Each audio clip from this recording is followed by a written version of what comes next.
30th, 1940. I'm Henry Chop, your host.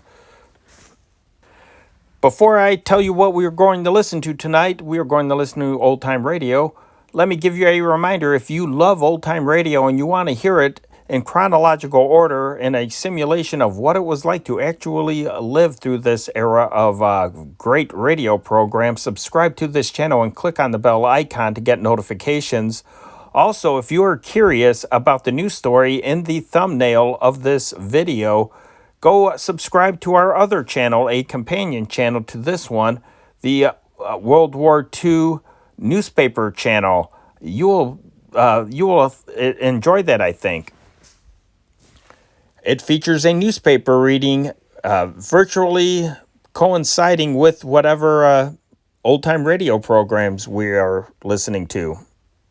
And you will basically follow World War II day by day, just like we are with old-time radio here. Now, let me tell you what we have coming up tonight as far as vintage radio goes. I know that I promised you guys a Winston Churchill address in the last upload. I mentioned that was misdated. It was supposed to be December 30th, 1941, not December 30th, 1940. So that will not be featured tonight. That will be featured, well, when we get to December 30th, 41. That was Churchill's address to the Canadian Parliament. So my mistake there, I apologize for that. But we are going to have 4 other radio programs. We are going to have The Adventures of Superman, Jack Armstrong, the All-American Boy, The Lone Ranger, and the Lux Radio Theater production of A Little Bit of Heaven, a nice musical. So I think you will enjoy that. And you know what? Without any further ado, let's give this stuff a listen. Presenting the transcription feature, Superman. Look, it's a bird. It's a plane. It's Superman. And now, Superman, champion of the weak and the oppressed, who came to Earth from the planet Krypton with physical powers far beyond those of mortal men, and who fights a never-ending battle against crime and injustice, disguised as Clark Kent, mild-mannered reporter for a large metropolitan newspaper. Superman, in the guise of Clark Kent, and Jimmy Olsen, are now visiting the ranch of Comanche Joe, wealthy Indian oil man. Unknown to our friends, Rawson, the ranch foreman, has engineered many strange accidents on the ranch. Each accident is preceded by the mysterious howling of a coyote, in order to convince Comanche Joe that an Indian legend concerning the coyote is true, and thus induce the Indian to sell his land and oil fields at a ridiculously low figure. One of Rawson's evil schemes resulted in serious injury to Jimmy. As our last episode ended, Kent and Comanche Joe were about to make Dusty, Rawson's henchman, confess when the eerie howl of the coyote was heard, and Dusty dropped dead at their feet. Hardly had this happened when the door of the ranch house burst open and... But wait. Listen. Comanche! Comanche! What is it? Thought I'd never get here. Been pulling leather all the way. The wells, Comanche, the oil wells. Oh, what's the matter? What's the matter? Number 1 and 2, they're going up in flames. The dad burnedest fire you ever did see. The oil wells. It's spreading fast. If we don't do something and do it pronto, it's going to be just too bad for every oil well you got in your land. Well, what's you standing there for? What's you staring at nothing for? Comanche. So, the howl of the coyote means nothing, eh? I wonder. Well, this is no time for wondering, Comanche. We've got to act and act fast. No, Kent. This is not the time for action. What? How long do you think we can go on this way? Time after time, the coyote howls. Time after time, something terrible happens. Many of my men on the ranch have been badly hurt. And each time the coyote has howled. Listen, Comanche, the wells. Kent, the coyote howled a few hours ago, and your young friend Jimmy Olsen was thrown from a horse and almost killed. Again, the coyote has howled, and 2 of my oil wells are going up in flames. The fire will spread to the others. But we can stop them, Comanche, if we act in time, if we act now. No, Kent. It is no use. We're fighting something that is beyond us. Something not human, something supernatural. Oh, you're letting your superstition get the better of you. He's right, Comanche. Come on, we got to stop the fire. Quiet, Pat. Kent, you are a white man. What a white man does not understand, he refuses to believe. But I am an Indian, with an Indian's understanding of these things. There is no use fighting that which is not human. And I tell you, Kent, that coyote is not human. Now, this all makes mighty highfalutin talking, Comanche, but them there oil wells is still conflagrating. What are you going to do about it? Let them burn. The coyote has howled. There's nothing we can do. That's where you're wrong, Comanche. Hat, round up the men. Have you some sort of a fire alarm? Never saw an oil field without one, Mr. Kent. Well, then turn it on. Get the men started for those burning oil wells. I'm on my way. Wait a minute, Kent. You've no right to give orders around here. I'm your friend, Comanche, and I'm not going to stand by while someone makes a fool of you. What do you mean, someone? There's someone. There must be someone who's plotting against you. No, Kent. The old Comanche legend come true. When the coyote howls, then will trouble come. No, don't you see that whoever is behind all these accidents is making use of that legend? Don't you understand that he's trying to work on your naturally superstitious nature? Now, so far, Comanche, you've beaten him at every turn, and you've got to go on beating him. You really think it's all just a trick? I'm sure of it. Now, listen, there goes the alarm. The men will be heading for the oil fields, and you've got to be with them. Come on. All right, Kent. Let's go. All right, you men. We've been waiting for you two. Got your horses all saddled and ready. All right, Pat. Oh, girl. Oh. All set, Kent? All set. That's what we're waiting for. Let's go.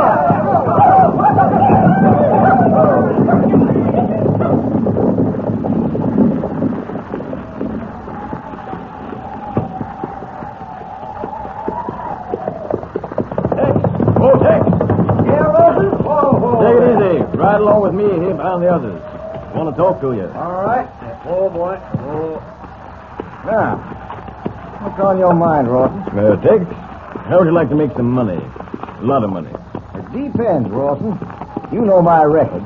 I've been sent up the river twice by the Rangers, and I ain't taking chances.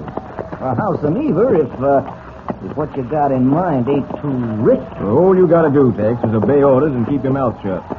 Don't keep your mouth shut, and the same thing will happen to you what happened to Dusty. Dusty? Say, that's right. I ain't seen him around. What's happened to him? He was working for me, Tex. He didn't follow orders, and he didn't keep his mouth shut. He's dead, Tex. Dead. Oh, I see. What's this job pay, Ross? If Comanche Joe's ranch and oil wells were sold in the open market, what do you think they'd bring? Wouldn't know. They'd bring anywhere from $2 to $5 million. Now, do like I tell you, Tex. Obey my orders and keep your mouth shut, and you get a quarter of that. A quarter of $5 million? Maybe a little more, maybe a little less. What do you say? I say, lead me to it. It may be risky, Tex. And you said you didn't want to run no more risk account of your record. Yeah, but I didn't know there was that much Mazuma in it. I'll take a chance on anything for that kind of money. Well, there's a bargain. You do like I tell you, when I tell you, and we'll get along fine.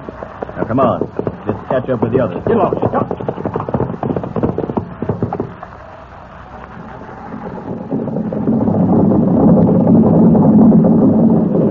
Ed, Yes, Comanche? you can see the burning oil wells now.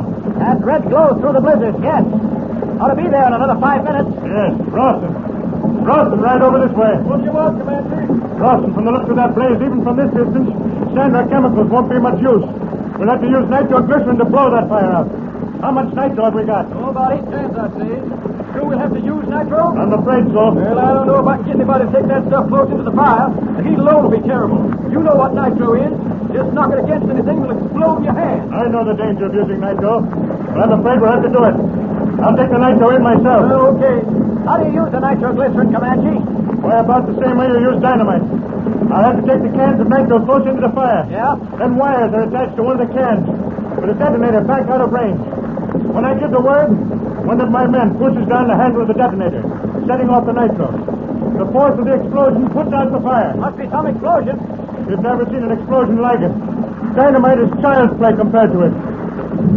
What was that? Oh, sounds like another well going up. Probably number 3. We better hurry. Get up there, Joe. Come on, get up there. Hurry up. Hurry up.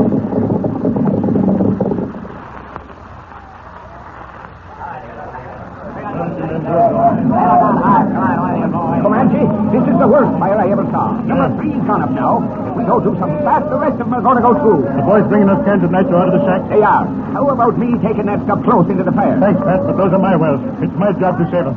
I'll take the nitro in myself. You'll have to get awfully close, Comanche, and the heat from that fire is terrific. Suppose you let me try it. No, Ken. It's my job. Then I think you better get started, Comanche. The boys has brought up a lot of burlap. You better start wrapping yourself up with it. Yes. Ken, help me get this burlap tied under me. How will this burlap help you, Comanche? Well, after I get wrapped in layers of this stuff, the boys will drench me with pails of water. I'll be so fluid from head to foot. Yeah. That'll help me to get in close to the fire. Leave the cans of nitro and get away before the heat of the fire gets to me. Well, you're taking an awful chance. It's got to be done. Now, come on. Get that burlap tight onto me. All right. Start getting buckets of water. Yeah, Rawson? I got a job for you, Tex. Yeah? What is it? They're getting that nitro ready. Comanche Joe's going to take it in close to the fire. Yeah? There'll be wires running from one of those cans to a detonator.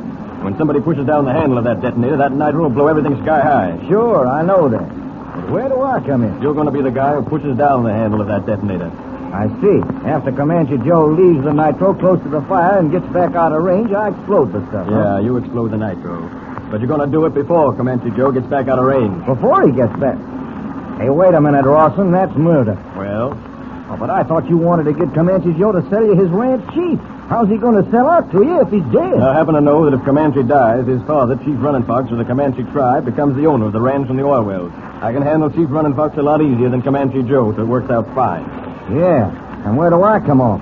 Comanche Joe leaves the cans of nitro near the fire just as he starts back. Before he's 3 feet away from the cans of explosive, I set him off.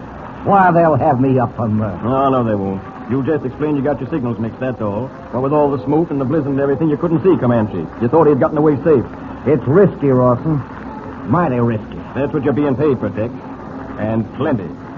Over $250,000. All right. I'll do it. All right, you men, come on. Keep pouring that water on me. There'll be plenty drenched before I start in toward those burning wells. Comanche, you sure you won't let me try it? No, Kent. I can't let you risk your life for me. The heat from those fires may knock me out before I'm able to get back. Well, I know. Those are my oil wells. I'll take the risk. Who's going to set off that nitro? I am, Comanche. All right, Tex. Be sure you don't set those cans off too soon. Better wait till I get back. Give you a signal myself. Okay, Comanche. You're pretty well drenched, Comanche. Want any more water thrown over you? No, I've had enough. Bring over those cans of nitro, Kent. Okay. Here you are. Now, for heaven's sake, be careful. If you trip or knock these against anything, you'll be finished. Don't worry about me. Tex, you all set? I'm all set, Comanche. Remember, don't push down the handle of that detonator till I give you the word. Don't worry. I won't. Pat, hand me that can of nitro. That's right. Now hand me the other one. Careful, Pat. Your blow ought to keep them come. All right. Here I go. Wish me luck, men. Yeah, Comanche. Good luck. You're gonna need it. Wrapped in burlap, drenched to the skin, Comanche Joe carries 2 cans of highly explosive nitroglycerin into the raging inferno. We know that Tex plans to explode the nitro before Comanche Joe can get away from it. What will happen? Be sure to hear the next thrill-packed episode of our story with Superman. And remember, tune in the next thrilling installment of the transcription feature, Superman. Up in the sky. Look! It's a bird! It's a plane! It's Superman!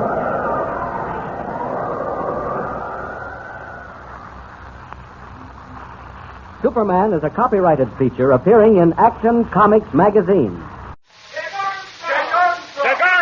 Jack Armstrong, the all-American boy.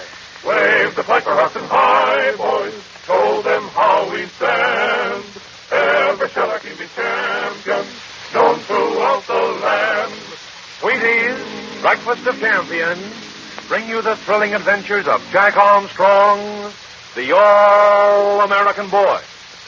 Say, when it comes to holding down one of the most interesting and exciting, yes, and sometimes one of the most dangerous jobs in the world, how would you like to trade places with Captain Bob Bartlett, the Arctic explorer? Think of it. You'd live for months in the land of ice and snow. You'd travel miles and miles across the frozen wilderness of the Arctic, where the winds howl constantly. You'd cross the ice barriers and deserted, snow-covered plains where few white men had ever set foot. You'd feel the deep, penetrating cold of the North Country, a wintry chill that blasts the temperature down to 20, 30, 40 degrees below zero. Yes, sir, that's the kind of weather Captain Bob Bartlett faces on his Arctic exploring trip. And if you were traveling in the frozen north with Captain Bob, one of the first things I'm sure you'd learn would be to wear extra heavy clothing and to carry plenty of good, nourishing food along with you. The kind of food that supplies lots of fuel energy units to help keep you warm. And here's a big surprise. One of the very best heat-producing foods you could take on your Arctic exploring would be those crisp, toasted flakes of good whole wheat, the one and only Wheaties. Just you listen to what Captain Bob Bartlett says about Wheaties. He tells you, if you want to know how important it is to eat a good big breakfast, spend some time up in the frozen north, where it's not unusual to find the temperature 40 below zero or even lower. That's why I never go on an expedition without Wheaties. A heaping bowl full of Wheaties with plenty of milk or cream, sugar, and fruit is a real breakfast of champions. The kind of breakfast a fellow appreciates when he finds himself surrounded by mile after mile of ice and snow. Yes, Captain Bob knows what a good cold weather food Wheaties are. And do you know why Wheaties are okayed as a champion winter breakfast dish? It's because of those important fuel energy units I mentioned. Wheaties are jam-packed with fuel energy units to help keep you warm. This means if you prefer those extra good Wheaties flakes in chilly weather, you don't need to switch over even once to a hot-cooked breakfast. Wheaties are every bit as good at helping to keep you warm as an equal serving of hot whole wheat. You see, it's a mighty wise idea to stick to Wheaties this time of year. You're getting all of the well-known essential nourishment of real whole wheat. You're getting a flavor that hits the spot every morning. And you help yourself to a big supply of fuel energy. Ask for Wheaties tomorrow. And now, Jack Armstrong, the All-American Boy. The two-masted schooner Spindrift, with Jack, Billy, Betty, and Uncle Jim and the Filipino Michelle aboard, has fought her way through a terrific typhoon and has now arrived in the Sulu Sea. A gentle breeze has carried her along over smooth seas, and she has now arrived at the exact spot in the ocean where Professor Loring's chart indicates that his yacht was wrecked. In that yacht is a quantity of precious uranium-235, which Uncle Jim needs to recover for his experiments in atomic power. But there is nothing to indicate the presence of the submerged reef on which the yacht was sunk. And so now, while the Spindrift is standing by with all sails down, while her crew unload the autogyro plane, which Uncle Jim brought along to help find the sunken yacht, the foresail gap, which has been rigged up as a derrick boom, and Jack and Billy and Uncle Jim are hoisting the autogyro out of the ship's hold, while Betty and Michelle stand by to assist. Listen.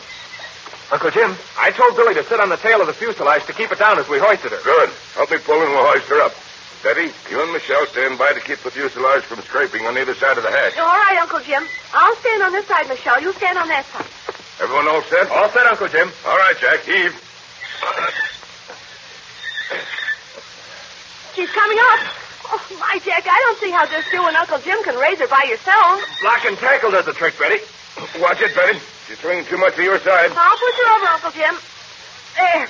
She's right in the middle of the hatch now. Keep on pulling, Jack. We'll have her above deck in a moment. We were lucky the typhoon didn't smash her up, Uncle Jim. We can thank you and Billy for that, Jack. You did a splendid job of lashing down everything in the main hold. Keep the tail of the fuselage down, Billy. She's going to scrape. I'll do my best, Jack. There. She's clear now. We'll raise her just a little higher, Jack. Then we can inspect her pontoons before we swing her overboard. Well, they looked all right in the hold, Uncle Jim. But maybe they won't look so well in this bright sun. All right, Jack. This is high enough. Now swing her over the starboard deck, and we'll look at the bottom of the pontoons. This pontoon looks all right, Uncle Jim. I don't see a scratch on it. That's great. This one looks sound as $1, too. I think we can set her overboard now, Jack. Swing the gaffway out. Watch out for your head, Michelle. Here goes.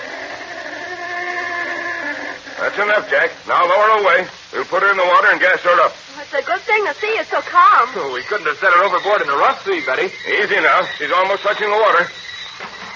There she is, Michelle. Climb down to her and unhook the block and tackle. Then make a breast line fast. While you're doing that, Michelle, I'll have Billy get up the gas cans in the hose.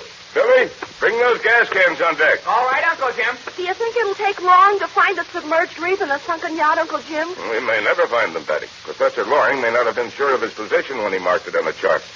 On the other hand, we may spot them at once.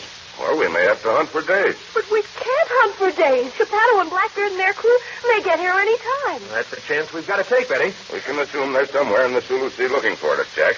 If they happen to be at their radio when that transit steamer saw us and reported us, they'll know exactly where we are. Oh, it's too bad that little old steamer had the radio that they saw us. That's the duty of all ships at sea, Betty. We were reported lost in the typhoon by the Manila authorities.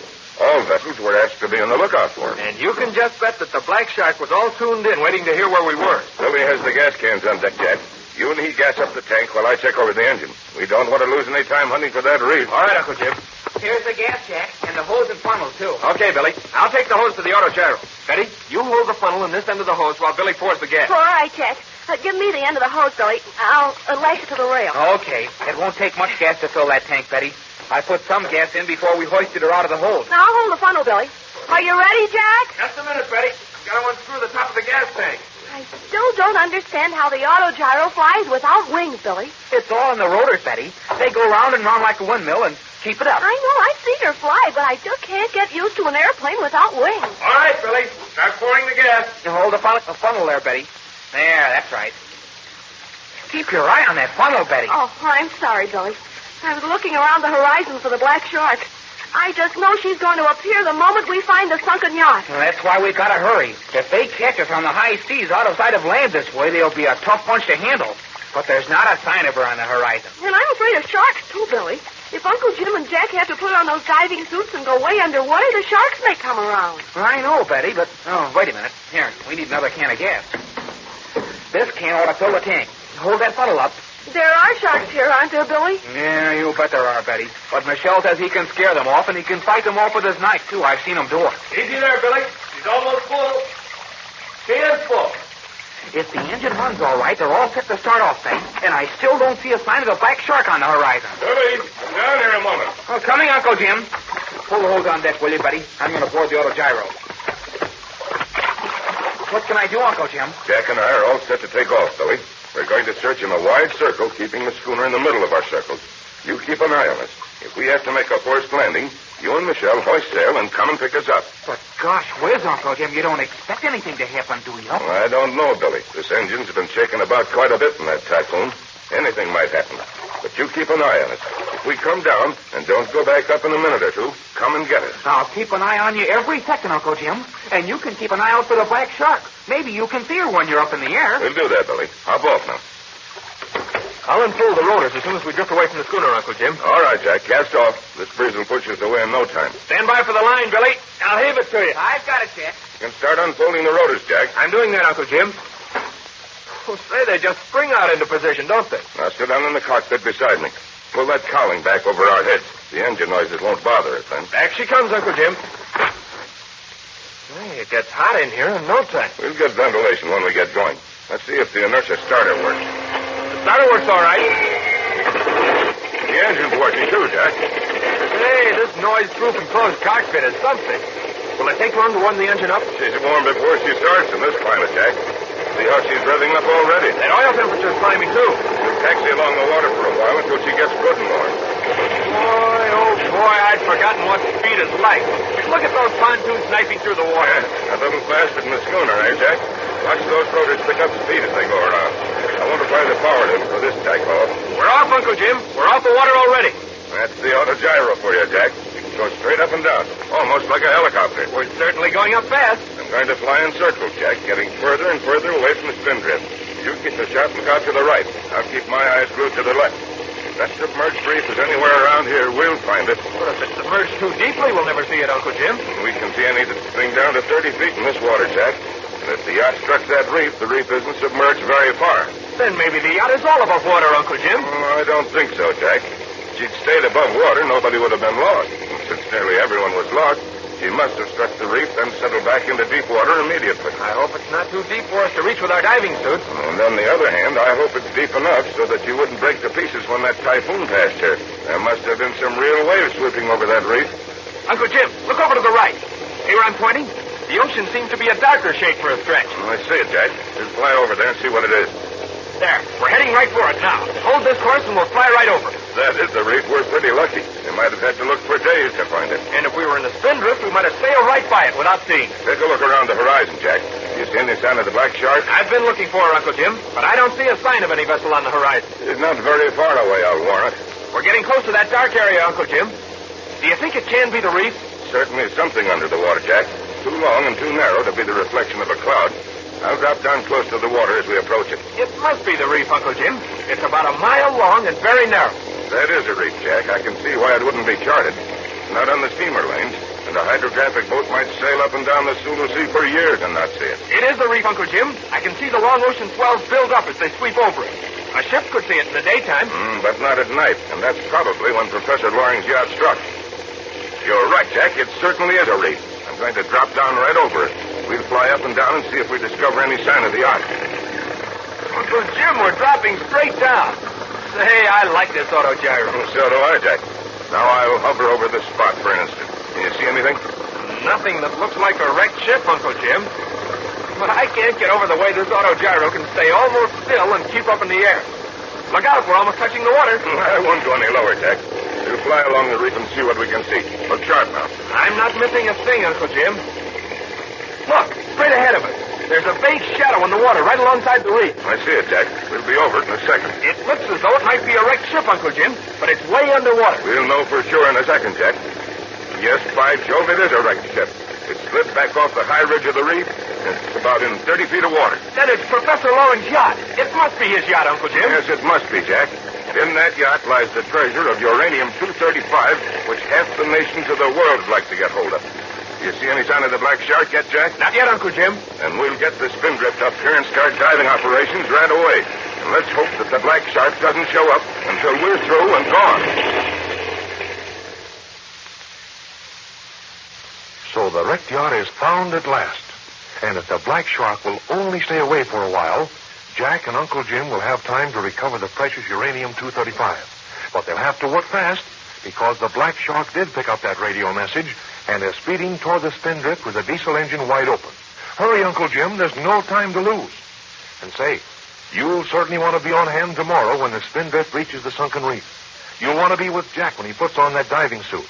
So listen in at this same time tomorrow for another exciting episode of The Adventure of the Sunken Reef with Jack Armstrong, the All-American Boy. Now, have you got the Wheaties all lined up for your breakfast of champions tomorrow and every morning this week? I have a hunch you're going to need lots of Wheaties because they sure do taste good with milk or cream and your favorite kind of fruit. That's the breakfast you should be eating this week and every week. Have you tried Wheaties? They're whole wheat with all the brands. This is Franklin McCormick saying goodbye until tomorrow for General Mills, makers of Wheaties, Breakfast of Champions, who have just presented another episode of Jack Armstrong, the All-American Boy. So just buy Wheaties, the best breakfast food in the land. Wave the Piper Hudson high, boys. Show them how we stand.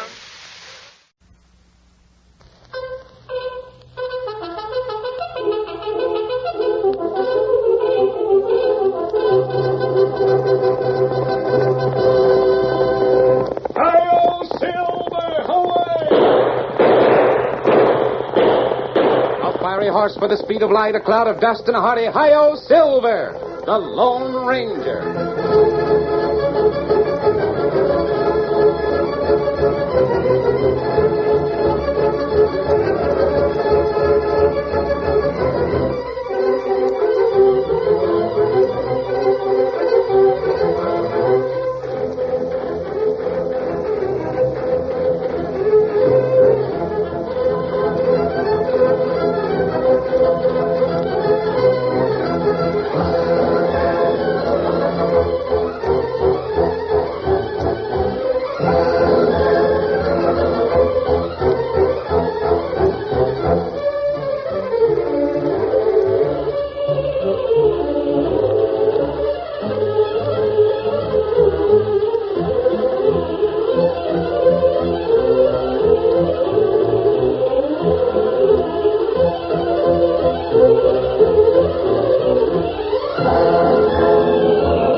Many of the prospectors who came to California during the rush of '49 turned to other means of livelihood when their search for gold was unsuccessful.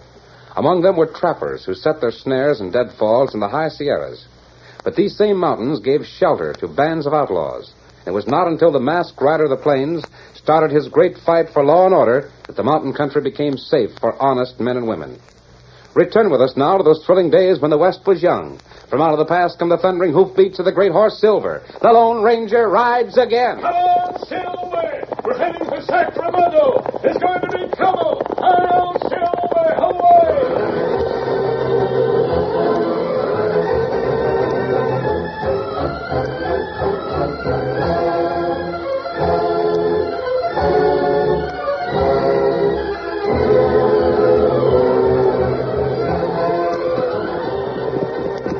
Two horsemen rode along a high, snow-covered trail cutting through the heavily wooded slopes of the Sierras. They wore blanket coats against the cold. One was an Indian, but no one could mistake the other man's mount or fail to notice the mask he wore. It's plenty cold, Kimasabi. The snow's deep, Tonto. Make certain Scout doesn't lose his footing. Snow heap high. Cover trail. Duchamp has a cabin up here someplace, Tonto. We should come to it soon. Him good man? Yes. He's a fur trapper. Be careful of that tree. You might be swept off your horse. Me see him. The trees are getting thicker. You look for something? There might be traps underfoot, buried in the snow. We've got to... Tonto, look out. Back, get back. You shout just in time. That falling tree missed you by an eyelash, Tonto. Tonto almost have accident. No, that was no accident. That was a dead fall. Huh? That tree was balanced, ready to fall when anyone passing along this trail hit that concealed cord. See it? That right. Someone must be ready. Where'd that come from? Just set your horses and don't move, or the next shot might go into your backs. Him behind us. No, Tonto. We could beat him to the draw, but don't reach for your guns.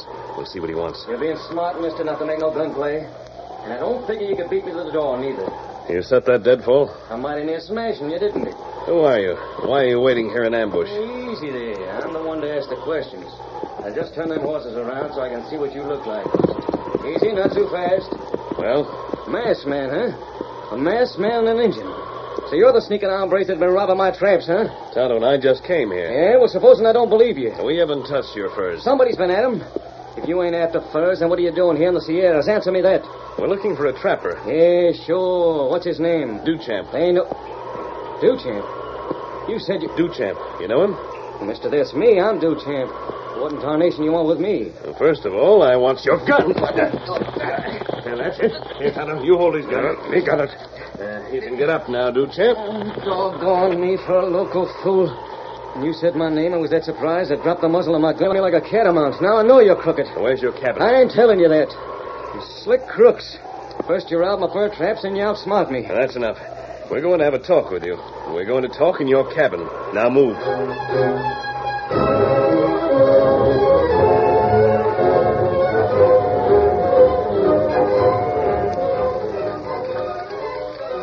For years I've been working. I built this cabin, spending all my time up here in the fur country trying to get staked to get married. Tonto and I came from Sacramento. Yeah. And you say Sally Benson told you about me? When we were on the outskirts of town, we saw a horse pulled up lame beside the road. Woman, she stands side road. Sally, huh? She's told you she'd run after some maverick that was selling furs at the store? She said they were your furs, Duchamp. She recognized the mark you cut into the ear of the pelt. Oh, I guess I come mighty near doing you and the engine a bad turn, mister. You come all the way up here to help me out and almost... Forget that. Who was the stealing rat? Sally must have recognized him. It was dark. She didn't get a good look at him. Them stolen furs would have brought me plenty. They was prime skins. You have no idea who it could be? Nary a one. Other trappers? Well, how can I tell, mister? There's a couple up here hunting and trapping like me, but they're spread out from here to the Madras. We find sign we trail robber, huh? Sure, but I tried that, Injun. I done all right for a ways until I... Snow? Blizzards. They come frequent up here. Snow so thick the trail is gone in no time. Once I almost got my foot caught in a bear trap. I've been done for except when I seen it in time. What's that? That horse. Yeah, outside the cabin. Maybe it's your horse, mister. That big white stallion. No, that's not Silver. Get out of line with the door, Duchamp. Huh? I'll take a look. Get over to one side so the fire won't show you. You watch out, Kimasabi. Stand back. I've got my gun. See anything, mister? Just a horse without a rider. Now get him. You watch. It's all right, Tonto. There's no sign of anyone. Here, boy. Here. Here, boy. Tonto, take those reins. Horse very scared. Yeah, I've got him. Steady, boy, steady. We're not going to hurt you. Where, rider? And nothing's happened to this horse, Tonto. No signs of shooting or anything like that. What matter? Look, Kimasabi, on the saddlecloth. Those initials. Oh, me see him. Does this horse look familiar, Tonto? Oh, you seen him before. Yes. Yes, we have. I see you got him, mister. Wonder whose horse it is. No need to worry. Just broke loose someplace. I don't see no broken holler. Well, it's not your problem. Here, Tonto. Me take horse. Head him down the trail and let him go. We'll find Hey. out. Go ahead, Tonto. Hold on there. Wait a minute. Let me see that cayuse. Now, do, champ. There's something mighty queer going on. You're trying to keep me from looking at him, but I'm going to. So that's it. Them initials. Do, champ. It might not be It's her horse. But we saw her back in It's Sacramento. her horse, I tell you. It's not only them initials. I know it's her horse. Sally Benson's horse. What's happened to her?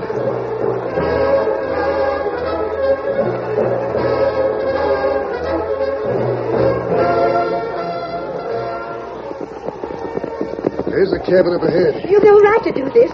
Untie me. Untie me or Oh, what? You wait in Sacramento now, lady. Furthermore, this here ain't Duchamp's cabin. That's where you was heading, ain't it? You stole those furs. Sure I did. But there's a secret between you and me, savvy? Henry'll take it out of your hide. Yeah?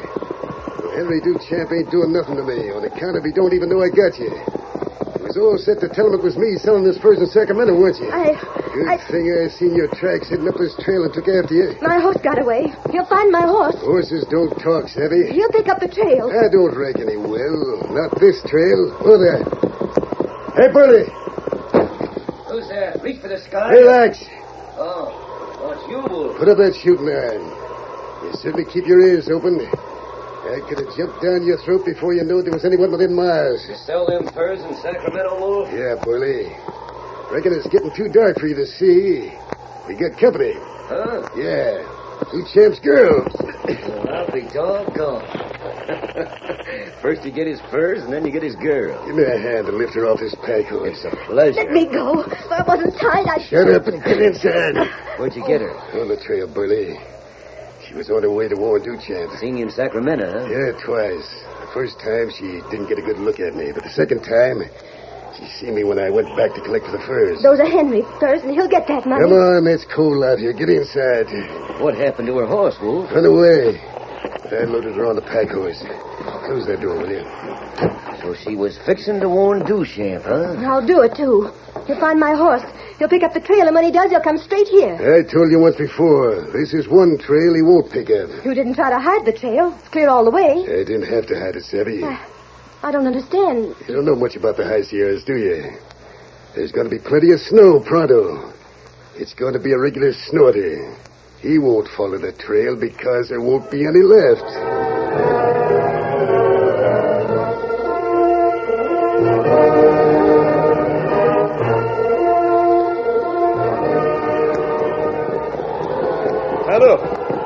Tonto. He's here, Kimasabi. It's no use going on.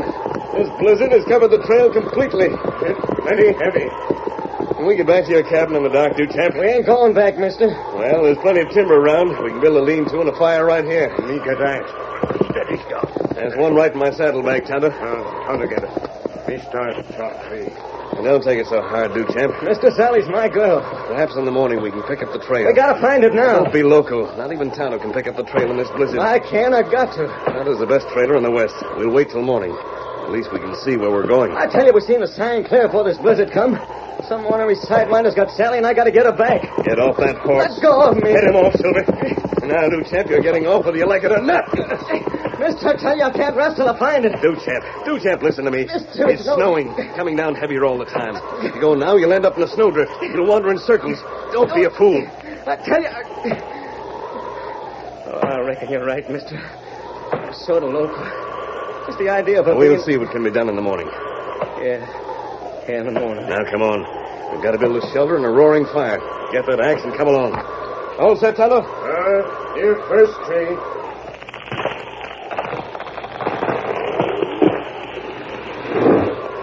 And that's it. Give me that axe. Bring down that other one, Duchamp. Yeah, I'm getting it last, man. Soon we have plenty wood, plenty fire. And the sooner the better. A big roaring fire and we can get some sleep. We'll need it.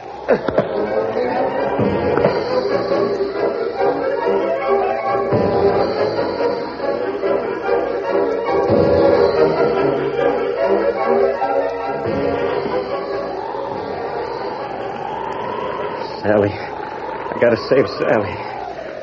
Masked man. Masked man, are you awake? Injun, you sleeping? Sleeping. Both of them sleeping sound. Oh, what am I going to do? Still snowing. Still coming down thick and heavy. I can't sleep. I can't do nothing without thinking. I know I've got it, but I gotta help Sally. I got to. That last fella said I'd be Grumlow could have tried finding the trail in the dark. Yeah, I reckon I would. But there ain't nobody could find it. But I can't sleep. Oh, here's my horse. You never can tell, can you, fella? We might be able to find the trail. Maybe. They're sleeping. Oh, tarnation, I don't know what to do.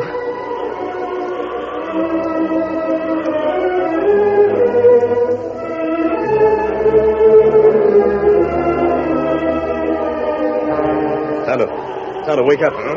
Tonto. What wrong, Kimasabi? Duchamp, Tonto, he's gone. Huh? During the night. I should have known better. Look, his horse is gone. Where fella go? I should have known he wouldn't stay put. He lighted out in the middle of that blizzard, trying to pick up the trail. Not bad. He may be dead by now, frozen in a snowdrift, or he may be lost, wandering around in circles, falling in the snow. Blizzard gone now. We've got to get after him, Kimasabi. You think we can pick up his trail? Maybe not. Maybe him dead, for sure. The curtain falls on the first act of our Lone Ranger story. Before the next exciting scenes, please permit us to pause for just a few moments.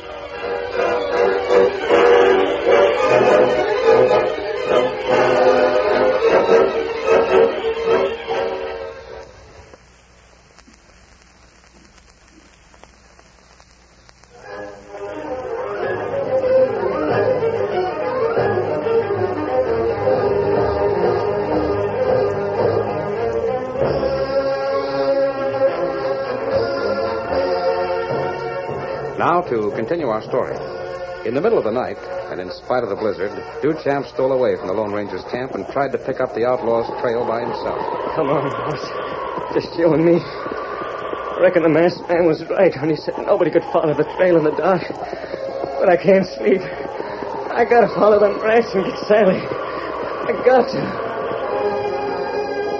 By early morning, the snow had stopped, but the trapper was hopelessly lost. His horse was gone, and he floundered aimlessly through the drifts. Meanwhile, Wolf and Burley had stepped outside their cabin. Nobody come to the cabin during the night, Wolf. I reckon it's safe for us to take a look-see around. We're doing it, ain't we? Calculate the girl's safe in our cabin? Tied up good and tight. Sure snowed a heap last evening. Yeah, plenty snow. If Duchamp was fool enough to try and find that trail we left, he's most likely going in circles now, if he ain't froze to death. Oh, plenty far from our cabin now, Wolf. Maybe we ought to head back. Yeah. A couple of minutes more and we will. But first, let's... Burley. Huh? Look at that. Footprints. One pair of prints. Yeah. The fella looks plenty tired, too. Notice how they stagger? Wolf, them's Duchamp's prints. You're right. There's the mark of his hobnails plain. He ain't long gone, neither. The track's as clear as a branding iron. Wolf? Yeah? He's alone. Yeah. Put your rifle around so's it's handy. We're going after him.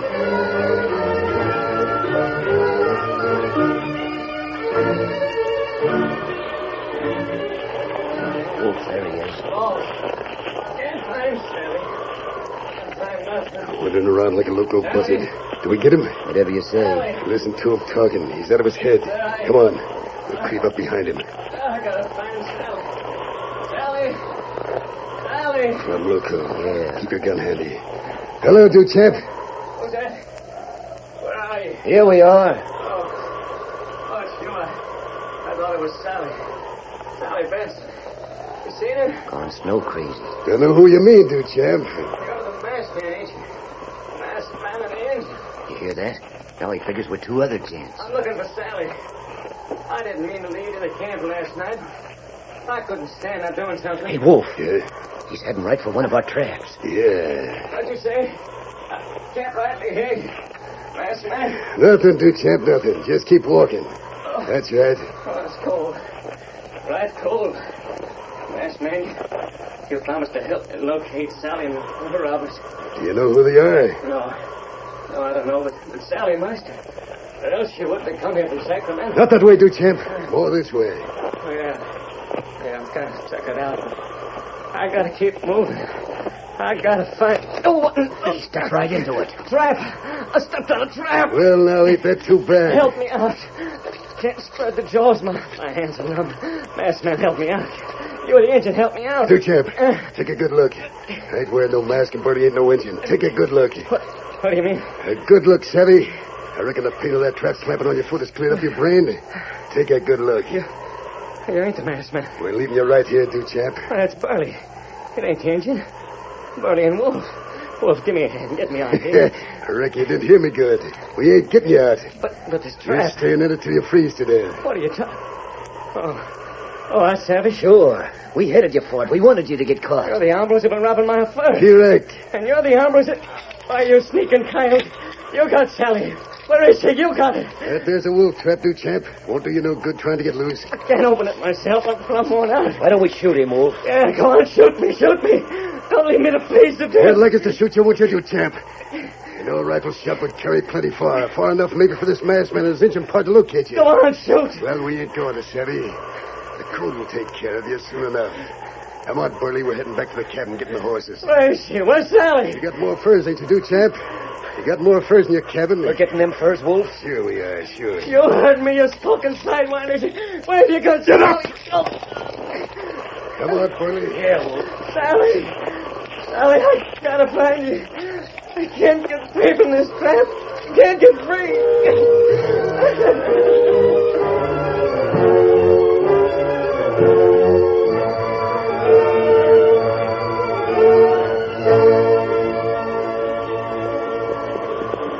Tonto.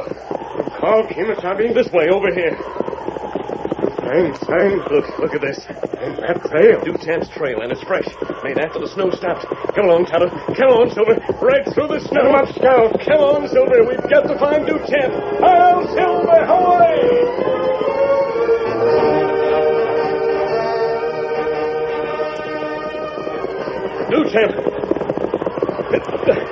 Duchamp. In cotton trap. Hold him, Kimasabi. We've got to open these jaws. Now, that does it. Him plenty cold. He rock safe with snow. He needs more than that, Tonto. At least he's still alive. Here, put him up on Silver. Up on your horse. Where we take him? Duchamp's cabin is too far, Tonto. But you see these other tracks? Me see him. Those are the tracks of the men we were trailing last night. They must have a cabin that's closer than Duchamp's, and that's where we're going. Maybe trouble, huh? We'll handle whatever comes. Those two are dangerous, Tonto, but we'll risk their cabin. We've got to, and we'll deal with them. You notice their footprints? They were here. They saw Duchamp in this trap, and they made no attempt to keep him from freezing to death. Men like that need a lesson, and they'll get it. We go to cabin. Come on, Silver. Get him up, Scout.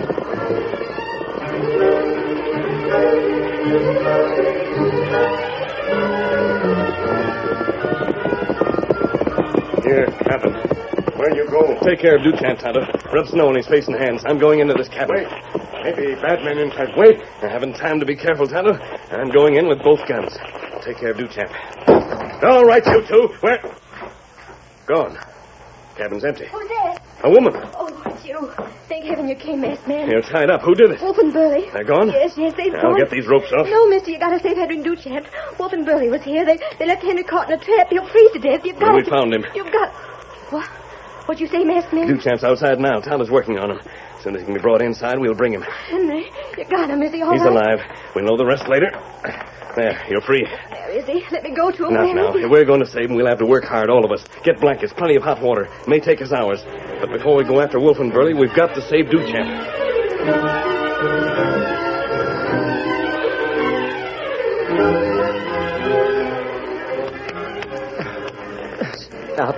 Stop, that hurts. Good. You're beginning to get some feeling in your face, Duchamp. Here, you want this? And take it. Drink it. Oh. Drink it.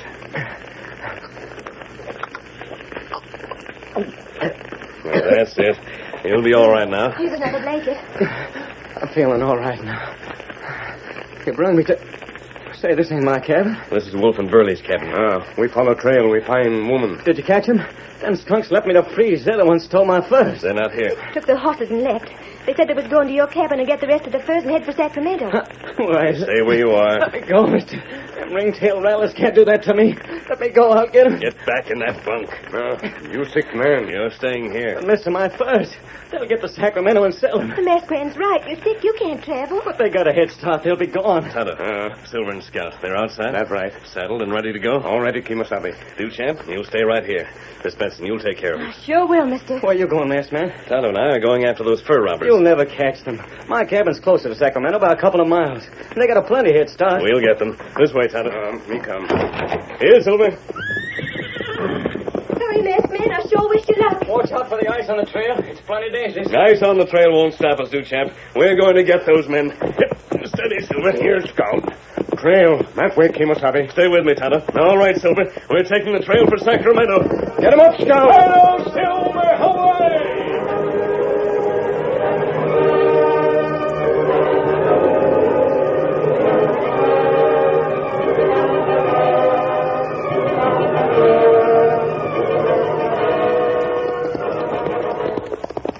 That sure is a rich bundle of pills we took from Duchamp's cabin, Burley. Yeah, ought to bring good cash. We're down below the snow line now, making better time. Stay on the trail, Cayuse. Hey, you reckon Duchamp's done for? Plumb froze to death. What else?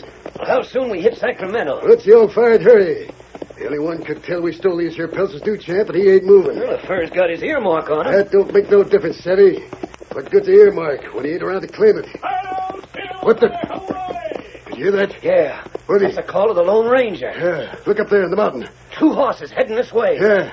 They're still up in the snow and ice, plenty far back. They can't catch us. You don't know the Lone Ranger. We gotta make tracks. We got a good lead, but I aim to keep it.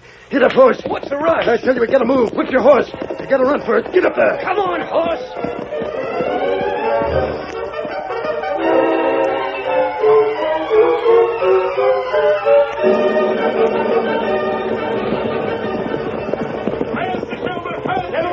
We're gaining on us, Wolf. Shut up and ride. Wolf, it ain't no use. We can't beat him. We gotta fight for it. Burley, look up ahead. Coming from Sacramento. Huh? The sheriff, ain't it? Yeah, but what good's Sheriff that? ain't got no way of knowing that masked man is the Lone Ranger. Yeah, you sure? No, I ain't certain. But it's a risk we gotta take. The sheriff might think he's an outlaw wearing that mask. Yeah, you mean he'll help us fight him off? Yeah, shooting. Ain't no help for Burley. Get your horse. We can make us stand here behind the trees. Here's your guns. Pour it on. Hey, Sheriff, give us a hand. Outlaw, Sheriff, shoot him. What's going on? Get them, Silver, on, Scout. Here they come. Take care of it, Tonto. I'll get one. Let me get them. My hand. Don't touch those guns. Leave them on the ground. You don't move. What's going on? Masked man, what's the meaning? You the sheriff? I wear a badge, don't I? And place these 2 under arrest. They stole furs from Duchamp the Trapper. That ain't so, Sheriff. You ain't gonna take a masked man's word for it, are you? Tonto will make the charge, Sheriff. Me make charge. The Injun, huh? Well, that sort of makes it legal. All we ask is that you hold them in jail until Duchamp gets here, Sheriff. He'll prove those furs belong to him. Wolf, Burley, I'll have to hold you for Duchamp. Sheriff, don't be loco. Duchamp ain't coming. Sure, Duchamp's dead. He got caught in a wolf trap. But, What's that? Burley, you idiot. Now you done it. You heard him, Sheriff. That's the same as admitting they left Duchamp in that trap. Yeah, but I don't- Duchamp isn't dead. We got him out of that trap in time. And if you'll take charge of these 2, we'll bring him here so he can tell you himself. Will that satisfy you? Mister, he sure will. We'll be back. Go on, Silver. Get him up, Scout. Sheriff, you're gonna keep us in jail for I got your guns, Wolf. Now you and Burley get on your horses and head straight for jail. I got a feeling that the masked feller knows what he's talking about. Hello, Silver, away!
story you have just heard is a copyrighted feature of the Lone Ranger, Incorporated.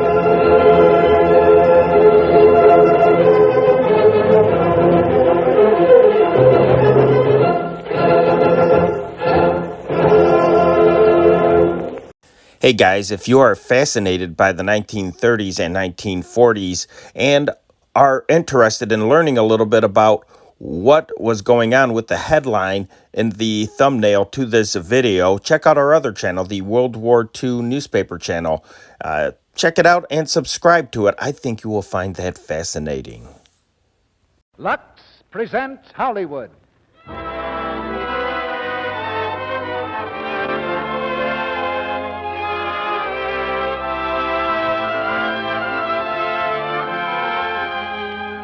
The Lux Radio Theater brings you Gloria Jean, C. Aubry Smith, Helen Parish, and Frank Albertson in A Little Bit of Heaven. Ladies and gentlemen, your producer, Mr. Cecil B. DeMille.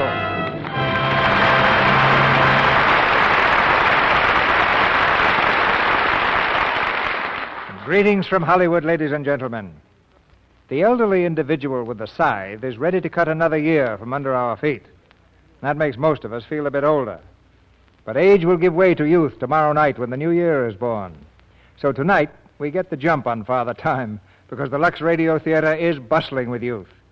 The youthful spirits of 12-year-old Gloria Jean, of Helen Parish, of Frank Albertson, and another who stayed young longer than any boy I know, C. Aubry Smith, who is now romping past the 25th milestone of his motion picture career. Our play is A Little Bit of Heaven, recently released nationally by Universal Pictures. It's a good title, especially for the Christmas season, and it's guaranteed because the songs of Gloria Jean are really a little bit of heaven on earth. Gloria went back home to Pennsylvania to spend Christmas with her family and friends, but she had to promise that she wouldn't forget us in the excitement of the holiday. And she kept that promise by showing up for the first rehearsal, just about letter perfect in her part. In A Little Bit of Heaven, she plays a very young radio singer who becomes a star overnight. That's what actually happened to Gloria in pictures, so she knows whereof she acts, although she didn't have quite the same complications in real life as in the play. In another leading role in this merry production is a star of many years' standing, the star behind the scenes of the Lux Radio Theater, Lux Flakes. It's setting new records in popularity every day with housewives. Week by week, year by year, its fan mail increases as more and more women discover its magic talents.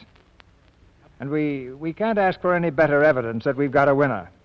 So if you're not acquainted with Lux Flakes yet, well, I suggest that's one way of starting the new year right.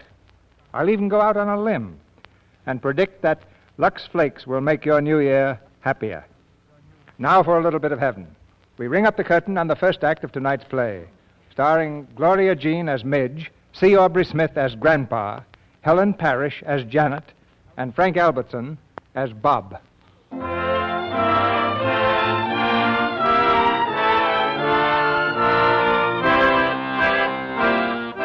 There's a music lesson in progress at the studio of Signor Antonio. He's the same Signor Antonio, better known as Plain Tony, who runs a spaghetti house on New York's East Side. And the studio is the tiny kitchen of his restaurant.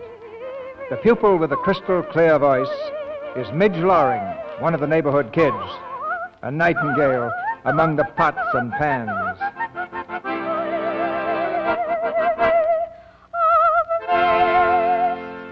Oh, good. That's a nice image. It's a beautiful. Thanks, Tony. Well, I gotta go now. Goodbye. Goodbye? Hey, what do you mean? You got to take the lesson yet. Oh, I can't, Tony. I've got to go round up all my uncles and tell them about Wednesday. Wednesday? Oh, Wednesdays don't account. Oh, but Tony, it's the surprise party for Mom and Pop. The whole family's going to be there. Mom and Pop and Grandpa and Janet and Uncle Dan and Uncle Ed and Uncle Jack and Uncle Bert and Uncle Mike and... Oh, you got too many uncles. And I got to tell them all about it. All right. But tomorrow we have a longer lesson, no? Sure, Tony. Sure. And when the party comes, I make a spaghetti alla Tony. I close up the restaurant for the whole night, special for your Mom and Pops, eh? Oh, and that reminds me. I meant to ask you, Tony, do you think you could afford to trust Janet for the party? Oh, your sister, she lose her job again, no? Yeah. A customer came into the store and bawled her out for something, and, well, you know Janet. See, she's a ball out the customer, I know. Yeah, she's getting more like Grandpa every day. Anyway, she's out of a job. Well, that's all right. Sure, I'm going to trust her. But what she needs more as a job is a boyfriend. A fine fellow who's got a job and who can buy her a nice little house, and then they can get married. There is nothing so good like a marriage and kids. That's what Mom says. She says Janet ought to find someone compatible. You think so, huh? What's compatible, Tony? Are you compatible? Oh, Mitch, of course not. I'm an American, and I'm going to stay American, please. Hey, Midge! Midge! Hello, Jerry. Come on out in the street. Big doings. Hurry up. What is it, an accident? No, a street broadcast. Broadcast in the streets? Yeah, they're asking everybody questions. Come on, Midge. See you tomorrow, Tony. Goodbye. Hey, wait for the Tony. Hey, wait a minute. Oh, that was marvelous, Mrs. Mitchell. No, now, don't go away. Just stay right here at the microphone, Mrs. Mitchell. I've got one more question for you. All right, go ahead. Well, Mrs. Mitchell, will you complete the following quotation from the classics? Mary had a little... Mary had a little... Oh, now, don't tell me. No coaching, please. Mary had a little... What do you eat with mint sauce? Huh? Oh, lamb! Lamb it is. Fine, Mrs. Mitchell. Absolutely 100% perfect. Thank you very much, Mrs. Mitchell. What do you say, Cotton? Who's next? Right here, Bob. This is Mrs. Schultz. Thank you, Cotton. Ladies and gentlemen, my partner has just brought a very lovely lady to our microphone, Mrs. Schultz. Now, Mrs. Schultz, before we start, would you mind imitating a rooster? Why? Why should I imitate a rooster? Oh, no reason at all, but it's silly. Well, yes, it's ridiculous. I wouldn't do it. Oh, thank you, Mrs. Schultz. Now, surely someone feels the urge to crow. Who will it be? I can do it, mister. Well, that's the girl. Go right ahead. Very good. Straight from the barnyard. What's your name, young lady? Midge Loring. What's yours? Bob Cayley. Oh, but we're not here to talk about me. Suppose you tell us something about yourself. Well, I live up there across the street on the second floor. There's quite a lot of us. There's Mom and Pop and Grandpa and Uncle Dan. And I've got other uncles, too, such as Dan, Ed, Jack, Bert, Mike, Wes, Ferris, Pete, Louie, Freddie, and Sherm. And a very pretty sister who's out of a job right now. Oh, and I sing besides. What a family and what a memory. Oh, I haven't even started to tell you about my uncles.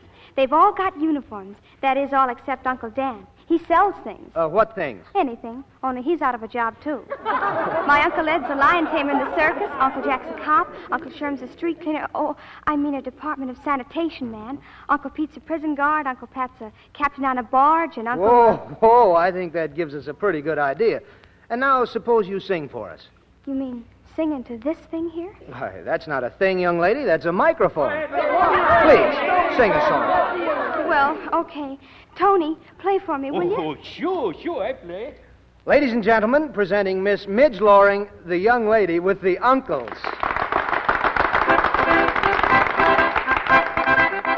We're marching along with a smile and a song and a cheer loud and clear for the penguins. We're loyal and true in whatever we do. Oh, it's fun to be one of the penguins. Let us sing la la la on our merry, merry way. Let us sing la la la to a happy holiday. Let us cheer ra ra ra to the sun that shines above, and a cheer ra ra ra to every penguin that we love.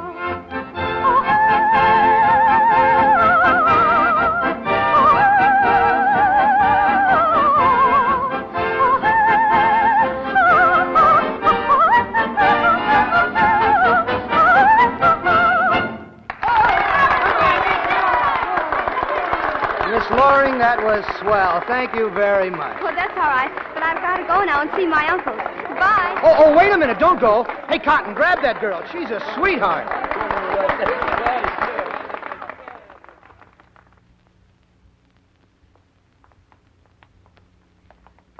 But where are we going? What are we going to do? Young lady, we're going to make you famous, aren't we, Cotton? I'll say we are. And there's nothing to be nervous about. Not a thing. Oh, I'm not nervous. Of course not. Harrington's a great guy, isn't he, Cotton? Yeah, he'll love you. He loves everybody. Who's Mr. Harrington? Oh, he's our boss. One of the nicest fellows you'd ever want to meet. Huh, Cotton? Inside and out, he's a prince. A prince.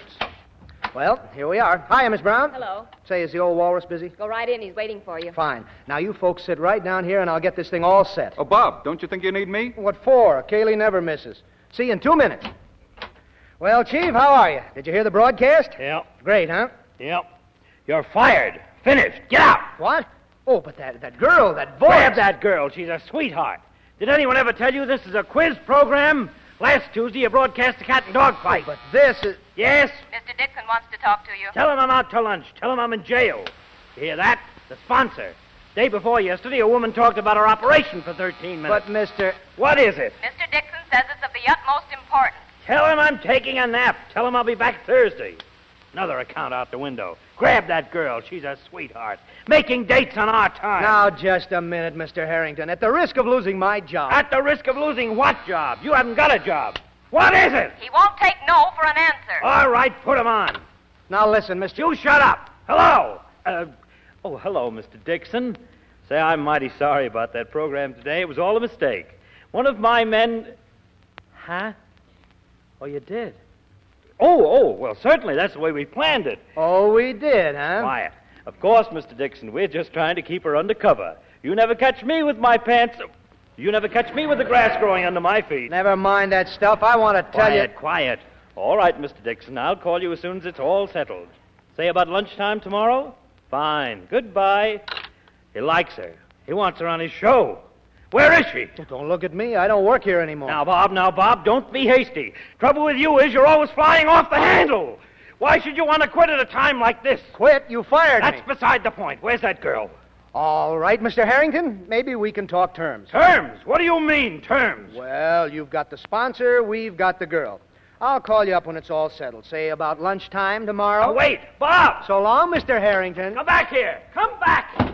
Well, Bob, what did he say? It's all set. He wants her. The sponsor wants her. She's in. Oh, swell. Midge, we're going to make your name a household word. You mean singing on the radio? A coast-to-coast hookup. Fame and fortune. Your picture in the fan magazine. I can see it now. Midge Loring, the dead-end diva. What do you think of it, Midge? We'll have to ask the family. The family? The whole family, uncles included? No, just Mom and Pop and Sis and Uncle Dan and Grandpa. But Grandpa's the real boss. Whenever something makes him mad, he starts breaking canes over the furniture. Oh, well, does he break many of them? 2 or 3 a week. Uh-oh. Cotton, prepare to meet Grandpa.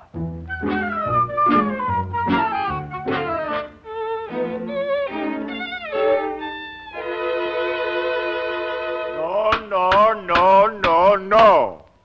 I've said my granddaughter's not going to do it, and that's all there is to it. But for the love of Jezebel, did a little extra income ever hurt anyone? Yes, it's like trying to cage a nightingale or a lark. They stop singing. How about canaries? Oh, bosh. Look, we'll leave it to the family. Mr. Loring, you're Midge's father. What do you think? Well, personally, I think that it doesn't matter what he thinks. He's only got into this family by marriage. What about me? I was born into it. Nobody asked my opinion. Nobody wants it. This is my Uncle Dan. Oh, how do you do? Hi. Now, look, I understand you're a businessman. Sure, when I work. Then you ought to see the possibilities of this thing. Think of it, $100 a week. You said 200. Who did? You did. I did not. Cotton, don't argue. All right, it's 200. Mrs. Loring, let me ask you. Yes? Mrs. Loring, wouldn't you like to have a nice, shiny dishwashing machine? Think of it. You put the dishes in, turn the switch, and relax. It sounds nice to me. Don't you think so, Grandpa? For the last time, as long as I'm head of this family, the answer is no. Well, when can we know definitely? Here, somebody hand these young pups their hats and get them out of here before I lose my temper. I've had all I can stand. Good night. Well, now you've met Grandpa. Yeah. Meeting Grandpa's like shaking hands with a buzzsaw.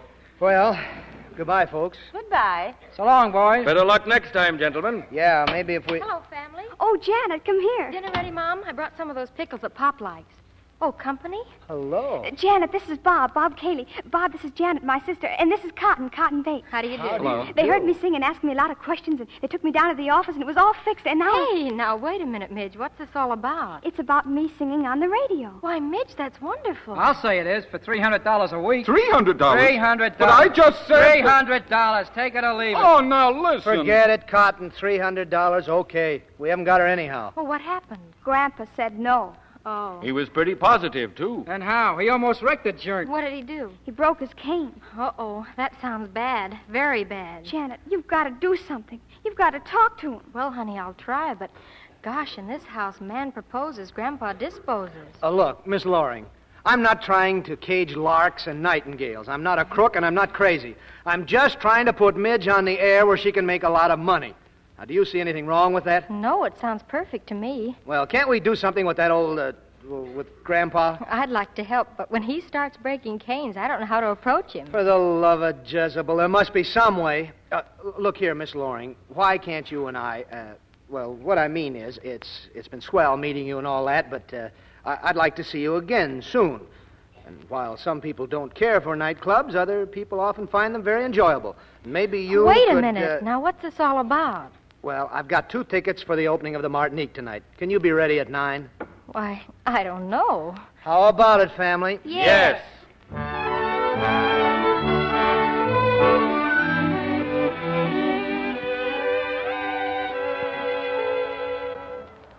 Gee, I'll bet Janet's having a swell time. Think so, Grandpa? Huh? He was a nice fellow, wasn't he? Mr. Cayley, I mean. Yeah. Are we going to have that game of checkers, or ain't we? Oh, all right. Grandpa, how does a dishwashing machine work? Well, it works by electricity. You put the dishes in, you turn it on, and that's all there is. And the dishes don't break? No. Gee, that's wonderful. Too bad we don't have one. Huh? You know, Grandpa, I love to sing. And we'll love to hear you. I bet you if I sang loud enough, they could hear me maybe 2 blocks away, huh? I suppose so. And if you could sing loud enough to have people hear you maybe 1,000 miles away in Chicago or Iowa or, gosh, maybe even Africa, that'd really be something, wouldn't it? Why, that certainly would. And if they wanted to pay you for, so for instance, we could get a dishwashing machine and Pop could get a new suit and we could have all sorts of nice things. Listen here, young lady. There's no need for you to bother your head about that. At your age, you ought to be having fun and getting educated. How long does it take to get educated? Well, it starts the day you're born and stops the day you die. Kind of keeps you busy, doesn't it? The important thing is to find happiness and hold on to it. If you don't find it by just having nice new things. Here, let me tell you a story. Okay, Grandpa. Once there was a prince that was very sick, and the doctor said the only thing to cure him would be to find a happy man and buy his shirt and wear it. The prince searched and searched and searched, but he couldn't find a single happy man. One day, when he was just about to give up in defeat, he passed a field and saw the farmer plowing. And the man was singing at the top of his lungs. "Why are you singing?" said the prince. "'Cause I'm happy," said the farmer. "Let me buy your shirt. I'll pay you anything you like for it," said the prince. "I'm sorry," said the farmer, "but I haven't got a shirt." "There you are. Don't you like it?" It's okay. Just the same, I wish we had that dishwashing machine.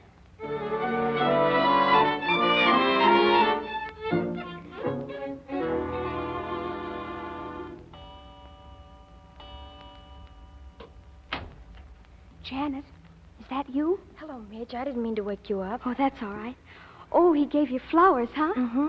Gee, he must be nice. Oh, yes, he's swell. Unzip me, will you? Is he a good dancer? Oh, marvelous. Then you had a good time, huh? Wonderful. First we went to the Colony Club for dinner, and from there we went to the Martinique, and then we went to some little place. I've forgotten the name of it. Quiet in there. There he goes again, always stopping everybody. Why, Midge, what's the matter? Oh, he won't buy a dishwashing machine.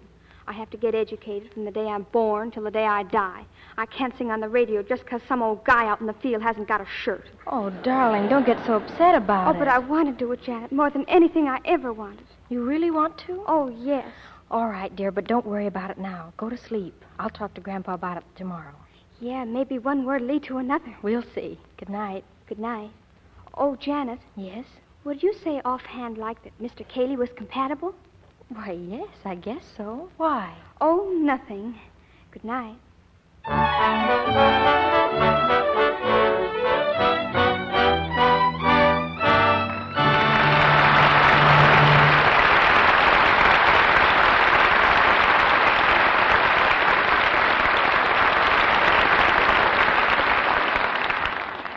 And so the curtain falls on Act One of A Little Bit of Heaven, starring Gloria Jean, C. Aubry Smith, Helen Parish, and Frank Albertson.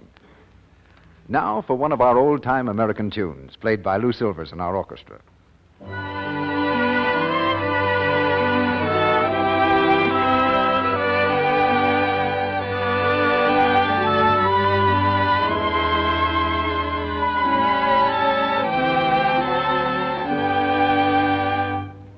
Thank you, Lou, for the haunting strains of Carry Me Back to Old Virginia.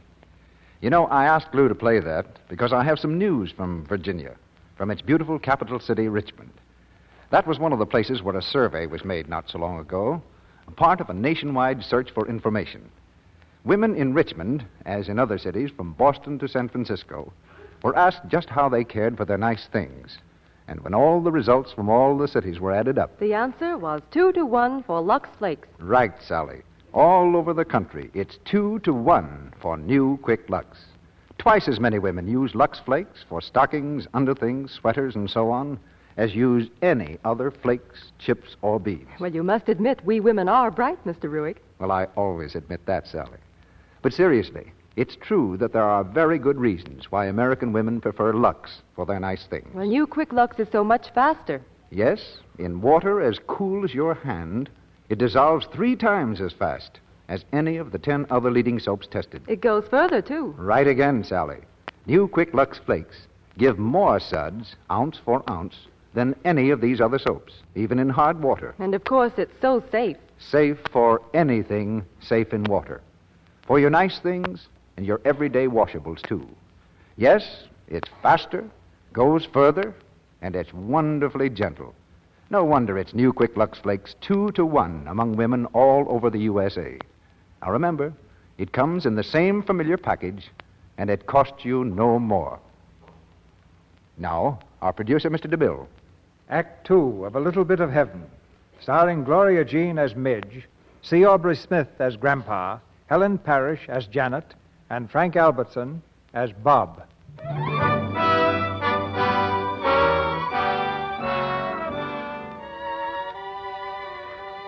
Fame and fortune stood on the Loring threshold, and Grandpa slammed the door. But the family pressure proved too much for him, and Grandpa finally had to give in. Now the family has come to talk terms in Mr. Harrington's office. Copies of the contract have been handed to Midge, Mom, Pop, Janet, and Uncle Dan. The Lorings work strictly as a unit. Well, folks, you ready to sign? Oh, give 'em a chance, Mr. Harrington. They're still reading it. How's it look, Midge? Am I the party of the second part? That's right. How's it by you, Dan? I don't know. There's a lot of stuff in here that don't make sense. Comp mentis, nunc pro tunc. It ain't even American.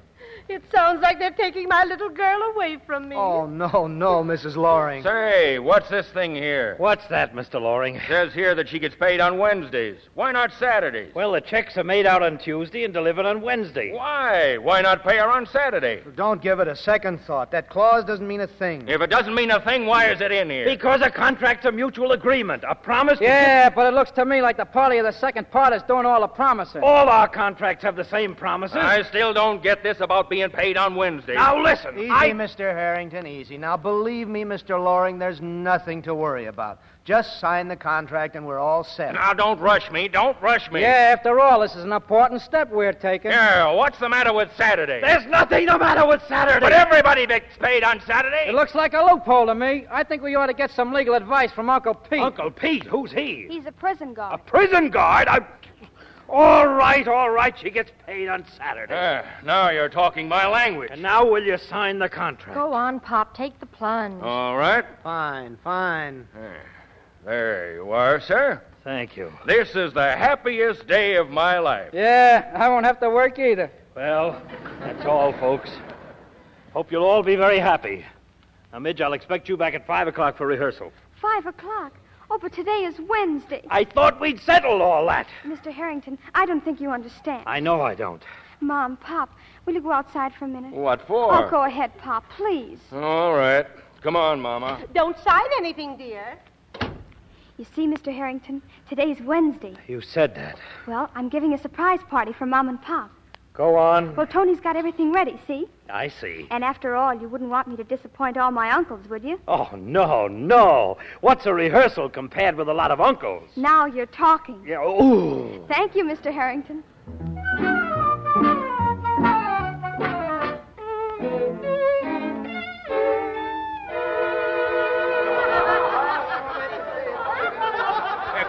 Quiet, please, everybody. Quiet, please, quiet, eh? Quiet, eh? Thank you. And now, my beautiful little pupil, she's going to sing. Sure,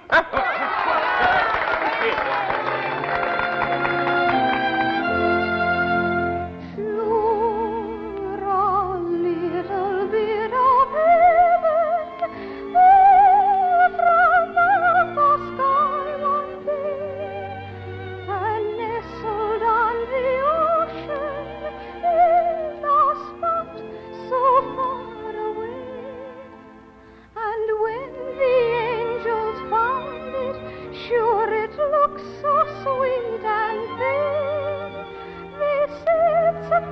as we leave it, for it looks so peaceful there. So they sprinkled it with stardust just to make for Shamrock's home. 'Tis the only place you'll find there, no matter where you go. Then they dotted it with silver to make its lake so grand. And when they had it finished, sure they called it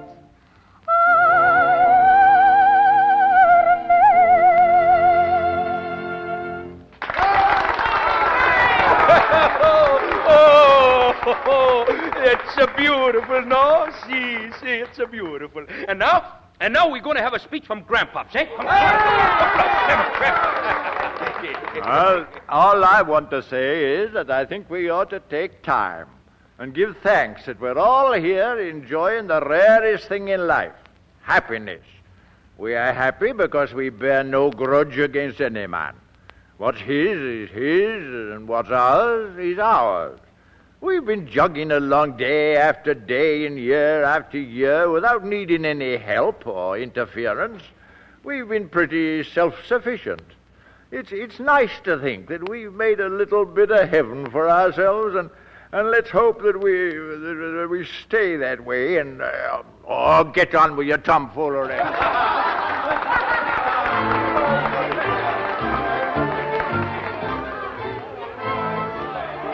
See, Mr. Harrington, who haven't you met yet? Well, I've met so many people. Oh, Uncle Pat. Uncle Pat, this is Mr. Harrington. Hi. How do you do? Uncle Pat's a barge captain. Is that so? That's right. 16 years a seagoing man. One price between Hoboken and Staten Island. And this is Uncle Ed. Hi. How do you do? Uncle Ed works in the circus. Yeah, line taming's my dodge. I take care of Leo the line. One of the finest specimens in the world. Got a head 5 feet around. Very interesting. Very interesting. Oh, and this is my Uncle Pete, the prison guard. Oh, the legal advisor. Hi. Hi. Well, is that all of them? Let's see. Dan, Ed, Bert, Mike, Wes, Francis, Pete, Louie, Freddie, Sharon. What about the one you said was a deep sea diver? Oh, Uncle Walt? Oh, he hasn't come up yet. And this is Uncle Jack. He's a traffic cop. Hi. Hi. Well, I guess that's all. Have a good time, Mr. Harrington. Yeah. Say, Mr. Harrington, I understand you're in the radio dodge. How'd you like to audition the Policeman's Glee Club sometime? Thanks, but if it's all the same No to you... trouble at all. I'll send him up someday. Of course, you know, I can't leave my horse. Oh, that's too bad. Well, Grandpa, I guess between us we arranged a pretty fine family. Aye.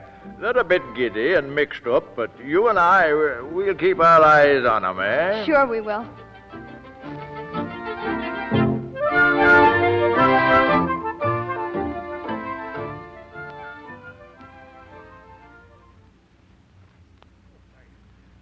Understand it, Janet. All my life I teach her singing. All my life she's a music. I know, Tony. No, you tell me I can't teach a midge no more. Why you say that, Janet? Eh? I'm sorry, Tony. I thought you'd understand. What's the matter? She's a no sing good for those radio people, eh? It isn't that. She's under contract to them. She's got to do what they say. They. I know it is not you. It is they.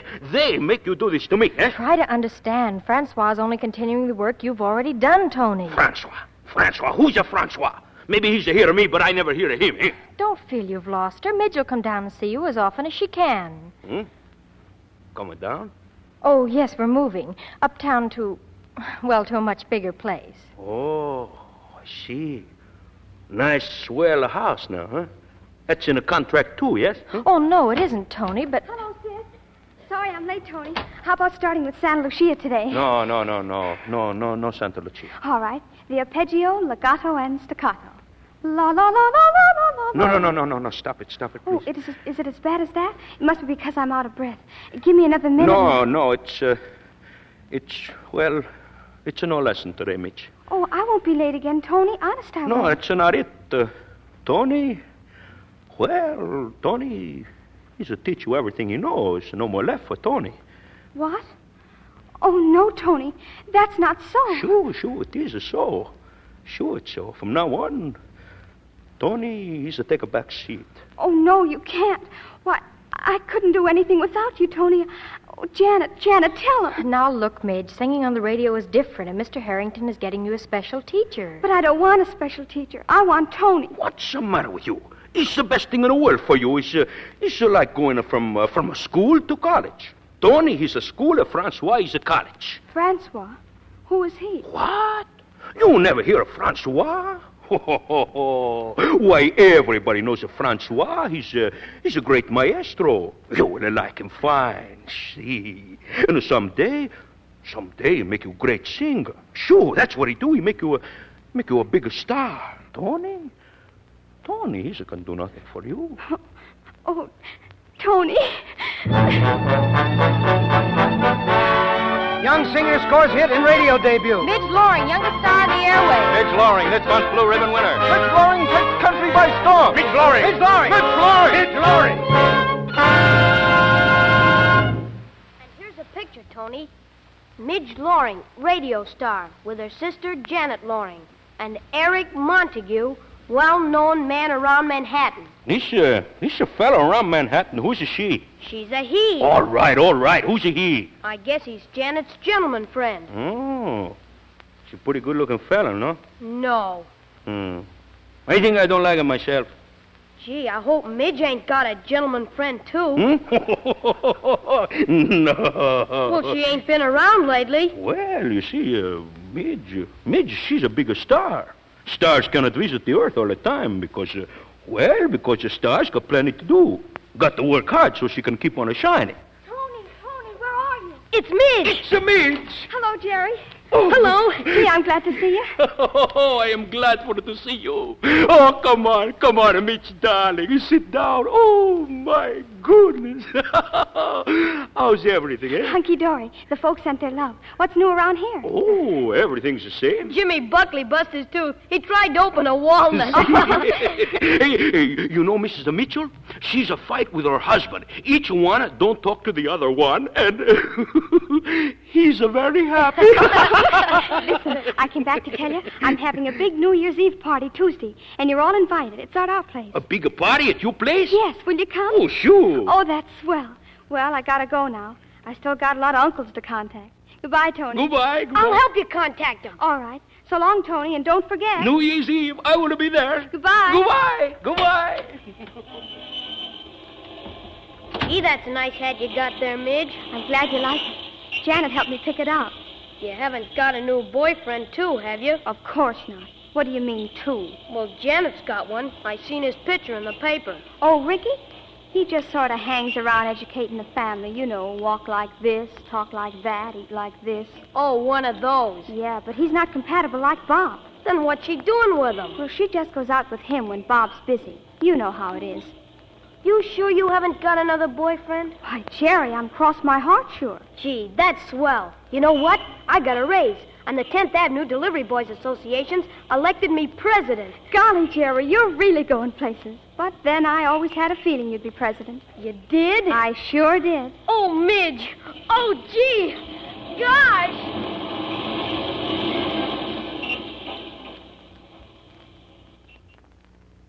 I think steak and mashed potatoes would be all right for Midge's party, don't you, Janet? Oh, but, Mother, we should have something fancy for people like the DeWolves. Maybe Ricky's got a suggestion. Yes, what do you say, Ricky? Well, perhaps terrapin alle riviere for the main course, then pâté de foie gras with the salad, and bombarum for dessert. I think that would be enough. Washed down with a good vintage wine. Yeah. Hey, what is this terrapin? Turkey? No, you dope. It's capon. Hi, family. Midge, darling. How's everything, Hello, Mom? Midge, dear, I'm just making out the menu for your party New Year's Eve. We're going to have trappin' a la Riviera and... Fine. And have some hard-boiled eggs for Uncle Jack and some corned beef for Uncle Pete and some pickled onions for Uncle Walt, so they'll have something to eat. Uncle Jack? Uncle Walt? Sure, they're all coming. And we don't need a fancy band for the party. Uncle Sherman, his fiddle, will take care of the music. Uncle Sherman? Uh-huh. I do not believe I have met these gentlemen. You will. They're all coming in full-dress uniforms. In uniforms? That's right. And you needn't be afraid of meeting them. They're very democratic people. They'd be nice to anybody. See you later, family. I gotta go and practice. Oh, Janet, these uncles. Oh, don't worry about them, Ricky. I don't believe they'll come. As a matter of fact, we'll just have to make sure that they don't.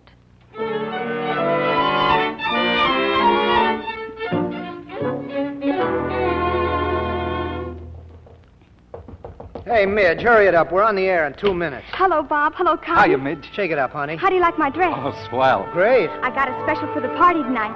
Don't forget, you're coming home with me, both of you. Oh, the party. Well, I'm sorry, Midge, but it looks as if Cotton and I won't be able to go. You see, well, you remember Cotton. I don't know what you're talking about. Well, anyway, we can't come, Midge. Oh, but you can't not come. You gotta come. Everybody's expecting you. Yes, but... What's the matter, Bob? You never come around the house anymore? Are you mad at someone? No, it's just that... 10 seconds, Bob. Okay. You ready, Midge? Yes, but you better be waiting for me after that broadcast, or Gramp'll take his cane to you. Okay. Now watch it. Good evening, ladies and gentlemen. We'd like you to meet Miss Midge Loring.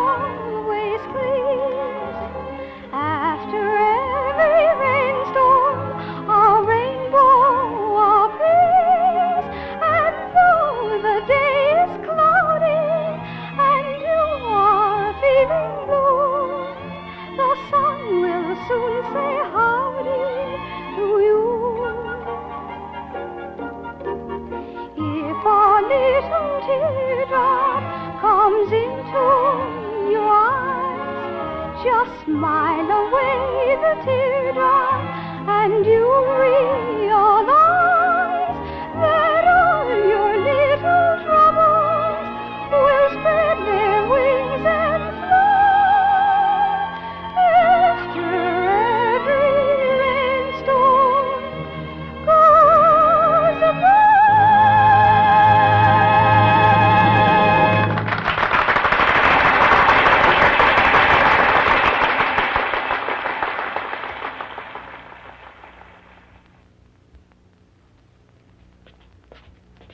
Oh, hurry up. They're probably all here already. Midge, are you sure we're expected at this party? Yeah, how's about it? Oh, don't be silly. Come on. Boy, what a mob. Hand your derby to the butler, Cotton. We're getting high class around here. Hello, darling. Happy New Year. Oh, Happy New Year, Janet. Hello, Janet. Long time no see. Why, Bob, this is a pleasant surprise. Surprise. Hey, Midge, what goes? Hello, Cotton. Happy New Year. Oh, thanks. Come on in and meet everybody. Wait a minute. Janet, where is everybody? Why, everybody's here, dear. Well, greetings, my little nightingale. How's it, kid? Hello, Uncle Dan. Say, where's Uncle Pat and Uncle Sherm? Happy New Year, Midge. Hello, Mom. Where's Tony and Uncle Ed and everybody? Why didn't they come? Well, Midge, quite a gathering you've got here, eh? Hello, Grandpa. Have you seen Uncle Pete and Sherm and Tony and everybody? Not yet. Well, what's the matter? Don't ask me. Midge, dear, they're not coming. Not coming. Why not? Well, you see, Janet told them that... Told them what? I told him this wasn't exactly a family party and that we'd... Not a family party. Oh, but Janet, this is New Year's. How can I have a New Year's party without my uncle? But, darlings, we're having a lovely party. Oh, everyone's having a swell time. You see, darling, we'd already invited these other people. Oh, so there's no room for the family, eh? I didn't mean that. I told them we'd have them some other time. Some other time. And I rigged myself up in a stiff collar for this. I'm going up and go to bed. So am I.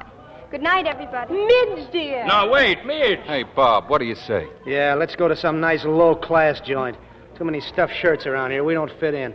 Good night, Janet. Is that supposed to break my heart? Look at her, Cotton. Same eyes, same nose, same face. But it just isn't the same girl. If that's your idea of being funny... My idea is that it's just too bad that Midge's uncles can't come to her own party. And my idea is that it's just too bad you can't mind your own business. And my idea is to get out before blood is drawn. Well, what are you waiting for? Haven't you said enough? No, for the love of Jezebel. If anybody'd ever told me that you would go high-hat... Have you finished? Yeah, that's all I have to say to you, now or ever. That just suits me fine. Well, I'm glad you're pleased. I'm delighted. Goodbye. Goodbye.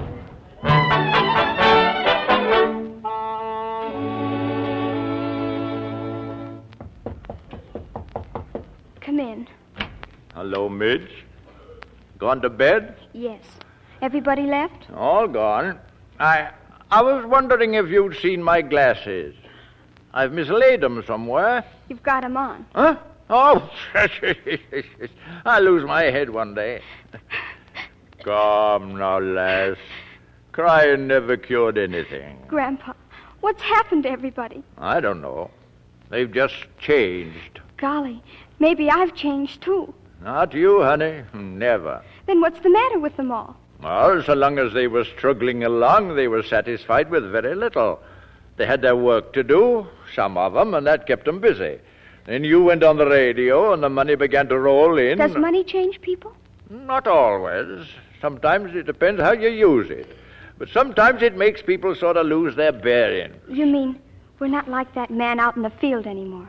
We've got too many shirts? Aye, that's what's the matter. Then, Grandpa, you've got to do something. You've just got to. It's got me stumped. Oh, but, Grandpa, we just can't give up. When you're my age, you'll find out you can't change human nature. Oh, that's pretty tough, huh? Pretty tough. Grandpa, what if I'd never learned to sing? What if I'd never gone on the radio and made a lot of money? What if I lost my voice all of a sudden? Well, I suppose we'd be back where we were. And a lot happier. Uh-huh. What'd you say? Oh, nothing. Just, uh-huh.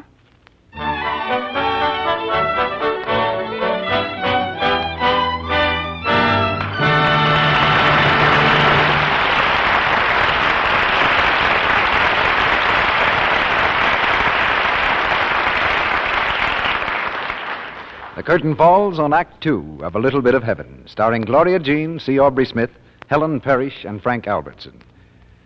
During this brief intermission before Mr. DeMille presents Act Three, we bring you another of our real-life stories. Mrs. L. Blythe of Toronto, Canada, has written us a delightful story about a New Year's party she gave last year. With her young daughter, she was going over last-minute plans. There. I think that takes care of everything. Oh, Mother, there's one more thing. You've just got to have a new dress for the party. I certainly need one, but we simply can't afford it. Oh, Mums, please. You'd look so scrumptious. But, honey... Won't you look for one anyway? Well, I'll try. Maybe I'll run into a bargain. I didn't have much hope I'd find anything, but I did go shopping. And I found a $15 dress marked down to almost nothing because it was terribly soiled. The dress was so pretty and such a bargain, I decided to get it and try washing it in Lux Flakes. And I'm glad I did because it turned out beautifully. When my party broke up on New Year's Eve... Oh, Millie, darling, it's been a lovely party, and you look divine. Certainly do. That's a stunning dress. Oh, Millie always looks smart. Oh, thank you so much, all of you.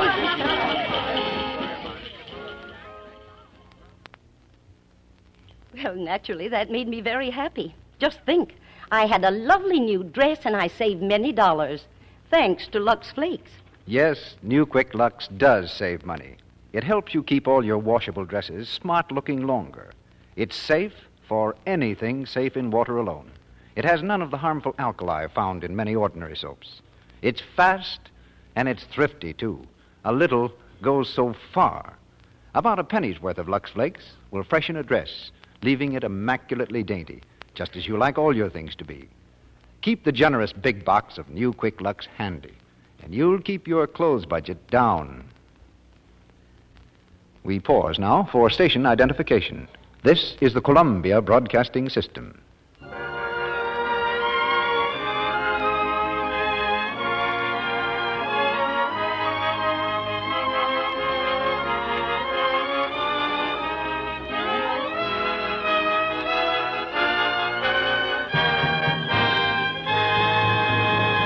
The curtain rises on the third act of A Little Bit of Heaven.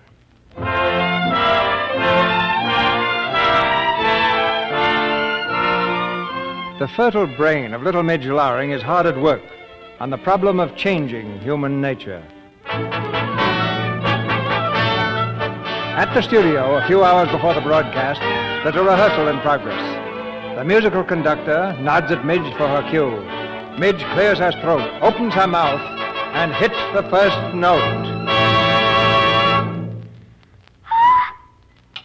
What's the matter, Midge? I don't know. Try that note again, please.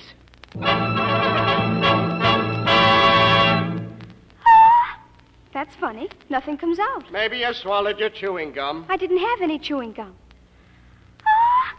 Still nothing comes out. Miss Loring, such things do not happen to a pupil of Francois. Come on, Midge. We don't want to spend all day on this. Well, maybe we better call the whole thing off. Oh, don't be ridiculous. Come on. Miss Loring, look at me. Say to yourself, I am a pupil of Francois. Then let yourself go. Float on the wings of song. But I don't feel floaty. I feel sinking. Nonsense! Sing! Wait a minute. This is serious. Open your mouth and say, ah. Ah. Let me see. Ah. I see nothing at all. Nothing at all. Listen, you take your head out of her mouth and sit down. Nobody tell France what to sit down. My dear Miss Loring, let me remind you we have impending a most important concert at Philharmonic Hall. That's right. Now make her nervous. Oh, I'm not nervous. It's just that nothing comes out. Enough of nothing. This concert is your great opportunity. You will discipline yourself. You will discontinue your behavior. You will proceed with the rehearsal. You will sing. Don't you understand? I can't sing. That's what's the matter with me. I just can't sing. Something bust inside of me. In here. That's what's the matter with me. I've lost my voice. Don't you see? I've lost my voice.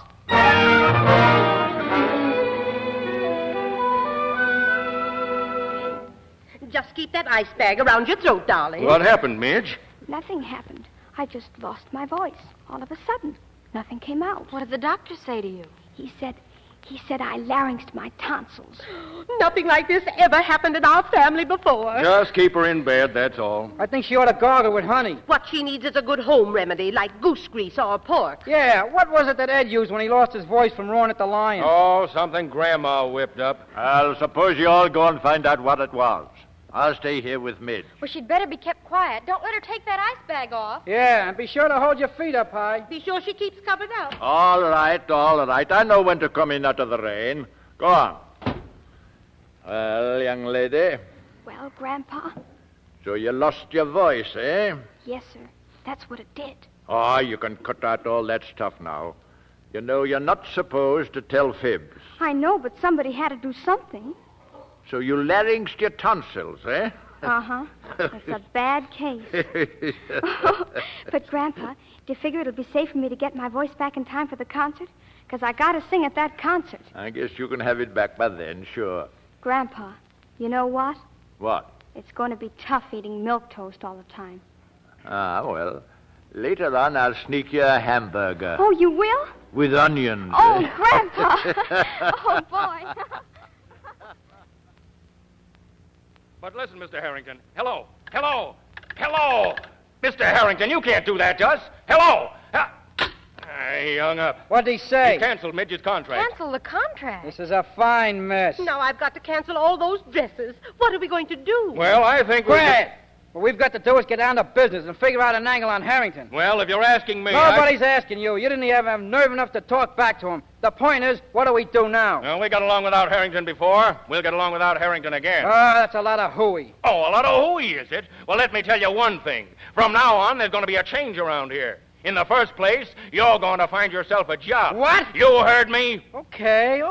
Take it easy. And you heard me, too, Janet. Back to the grindstone for you, too. All right, Pop, all right. What will I do, Pop? You're going in the kitchen and get us something decent to eat. And never mind that fancy trapin' a la capon, either. Yes, what would you like, Pop? Stew. It's Monday, isn't it? Janet, go and answer the door. Sure, Pop. If that butler beats you to it, tell him he's fired.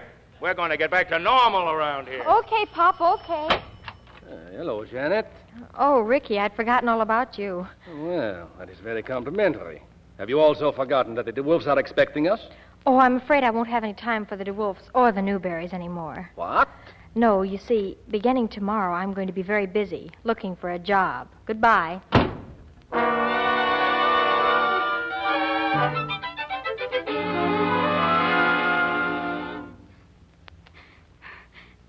And I had to make believe I lost my voice.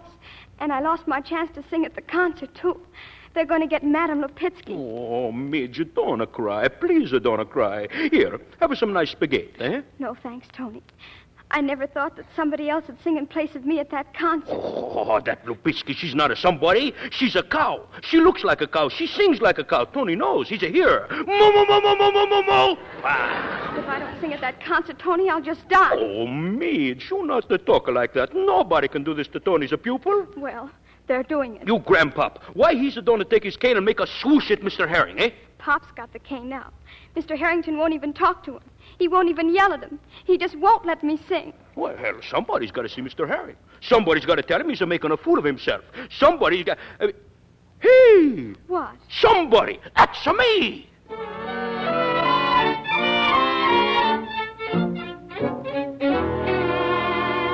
Now! Yes. No. Yes. No. Yes, Midge is gonna sing tonight. No, no, no. I told that lunatic family I was through with them. Now get out. And I'm telling you, you can't do this. Midge is gonna sing tonight. Don't you tell me what I'm going to do. Out of this office. That cow Lupitsky is not gonna sing tonight. You lunk-headed spaghetti whirler, I don't care whether she's a cow or whether she's a horned toad. Lupitsky sings. Lupitsky, the cow, sings tonight. You mustn't get mad. You too fat. But the Midge is gonna sing tonight. Over my dead body. That's a good idea, but you gotta hurry up because the Midge is gonna sing tonight. And I say Lupitsky sings for the last time. She's don't even sing for the first time. She's in a jail. Listen, she's gonna say... Huh? In the jail, she's arrested. Lupitsky? Who arrested her? Uncle Jack. He's a cop. How you like that? Listen, you can't get away with that. I'll get on this phone and have her out of there in 5 minutes. Oh, you think so, huh? First, you gotta speak to Uncle Pete. He's a prison guard, and he speaks to nobody. Get out of my way. I'll go down to that jail. No, please, you don't leave her from this office. Who says so? Leo is say so. Who's Leo? Hey, Uncle Ed, bring in a Leo. Hiya, Mr. Harrington. Help! Help! Help! You see? Midge is gonna sing tonight.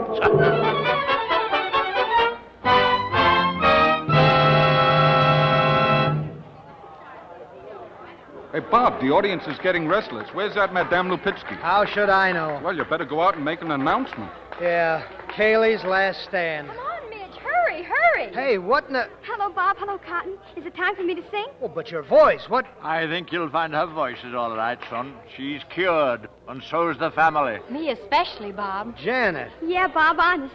She's compatible like anything. Oh, Janet, that's great. What about, maybe we could, you and All right, I... Bob. Right after the concert. Oh, swell. Bob, the announcement. Oh, excuse me. Ladies and gentlemen, I regret to announce to you that, owing to a most unexpected complication, Madame Lupitsky will be unable to sing for you tonight. It is, however, with the greatest of pleasure that I present to you the beloved favorite, Miss Midge Loring.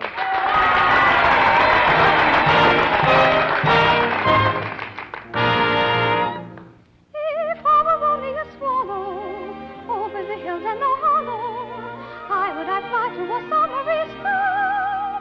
If I were only a swallow, while through the heavens I'm winging, I could be joyfully singing. If I were only a swallow.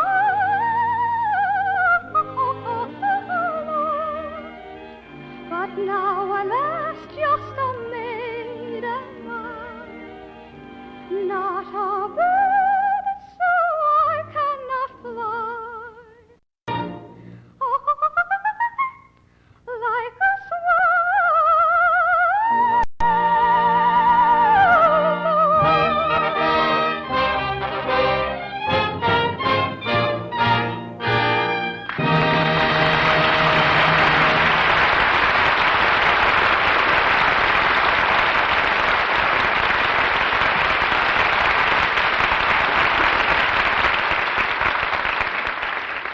So we reached the end of our play. Gloria Jean, C. Aubry Smith, Helen Parish, and Frank Albertson will be back for a curtain call in just a moment. Meanwhile, let's listen in on a party. Dora and John have asked some friends in for an evening of bridge. The game has been going on for some time now, and so has Dora. And I was saying to John just the other night, you know... What, dear? Take my hand off the table so we can start the bidding. Oh, John, I wish you wouldn't call attention to my hands like that. Oh, you mean the cards. Oh, I see, yes. Well, why don't you bid if you're in such a hurry? Oh, you're waiting for me to bid. But, dear, you know I always pass the first time. Why, John, hold my hand so you can't see it. Oh, now, really, I know my hands are all red and chapped, but that's because I wash dishes every day. And after all, they're your dishes I wash, and I don't see why you have to be so mean about it. Oh, you mean hold my cards so you can't see them. Well, it wouldn't help if you did see them. I've had awful hands all evening. I never have any luck. What did you say, Kitty? No, I haven't any lucks either. But what in the world made you say that? Well, no wonder Dora is self-conscious about her red, rough hands. Kitty put her finger on the reason. Dora hasn't yet discovered new Quick Lux Flakes for dishes.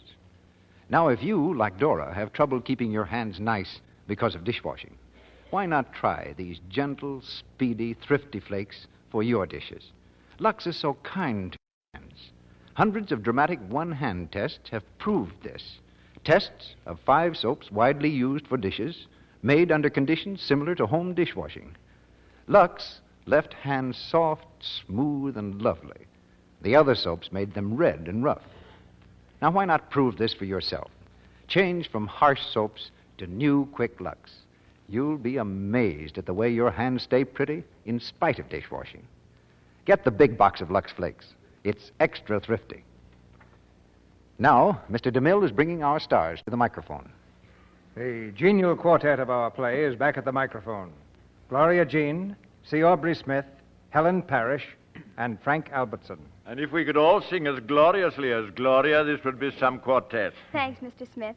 And if everybody had a grandpa like you, everybody'd have a swell time. Say, that's quite a mutual admiration society you have there. Yeah, where did it all start? In our first picture together.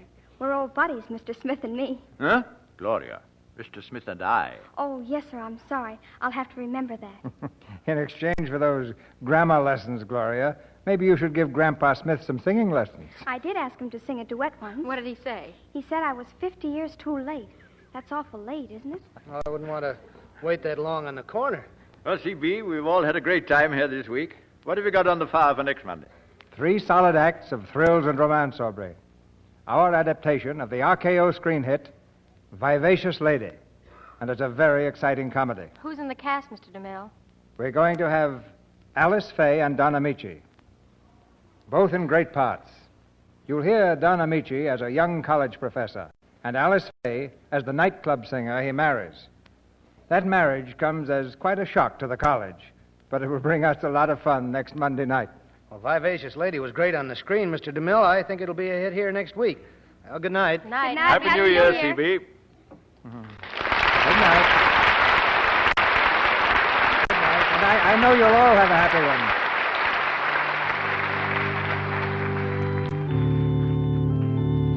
one. Tomorrow is the tag of the old year. The day we put the final entry in the ledger of 1940 and strike a balance, for better, for worse. It's essentially a day for looking back. But ever since man began to mark off days on the calendar, New Year's Day has been one for looking ahead.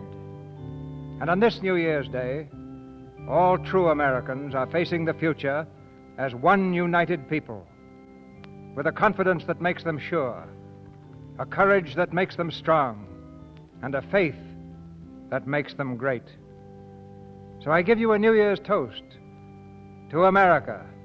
God bless her. And a happy New Year to all her sons and daughters. A year of health, prosperity, good fellowship, and strength.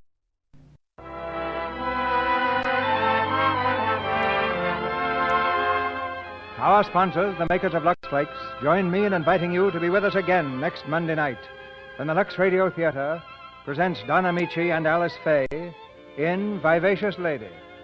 This is Cecil B. DeMille saying good night to you till 1941 from Hollywood.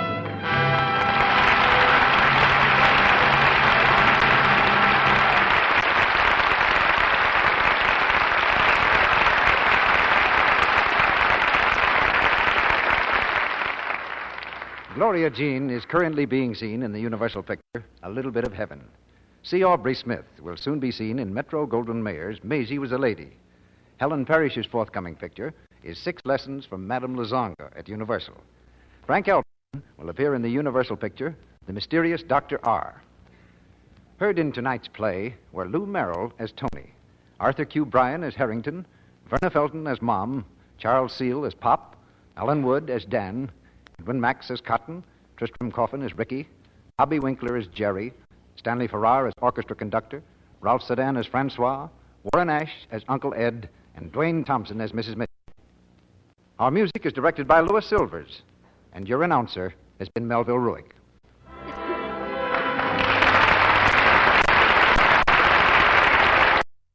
The Columbia Broadcasting System.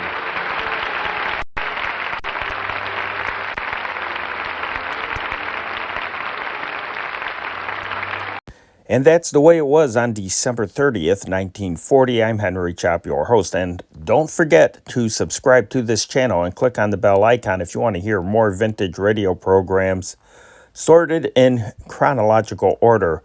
And also, if you want to hear the newspaper read to you from this same date, go to our other channel, our companion channel, the World War II newspaper channel, and subscribe over there. Well, let me tell you what we have coming up in the next upload. We are going to look at New Year's Eve, 1940.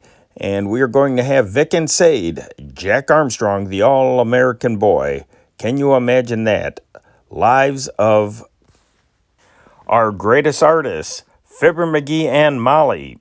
And finally, an unusual program. Credo F. Harris explains WHAS's, which was a station down in Louisville, Kentucky, the station's moratorium on the use of ASCAP music.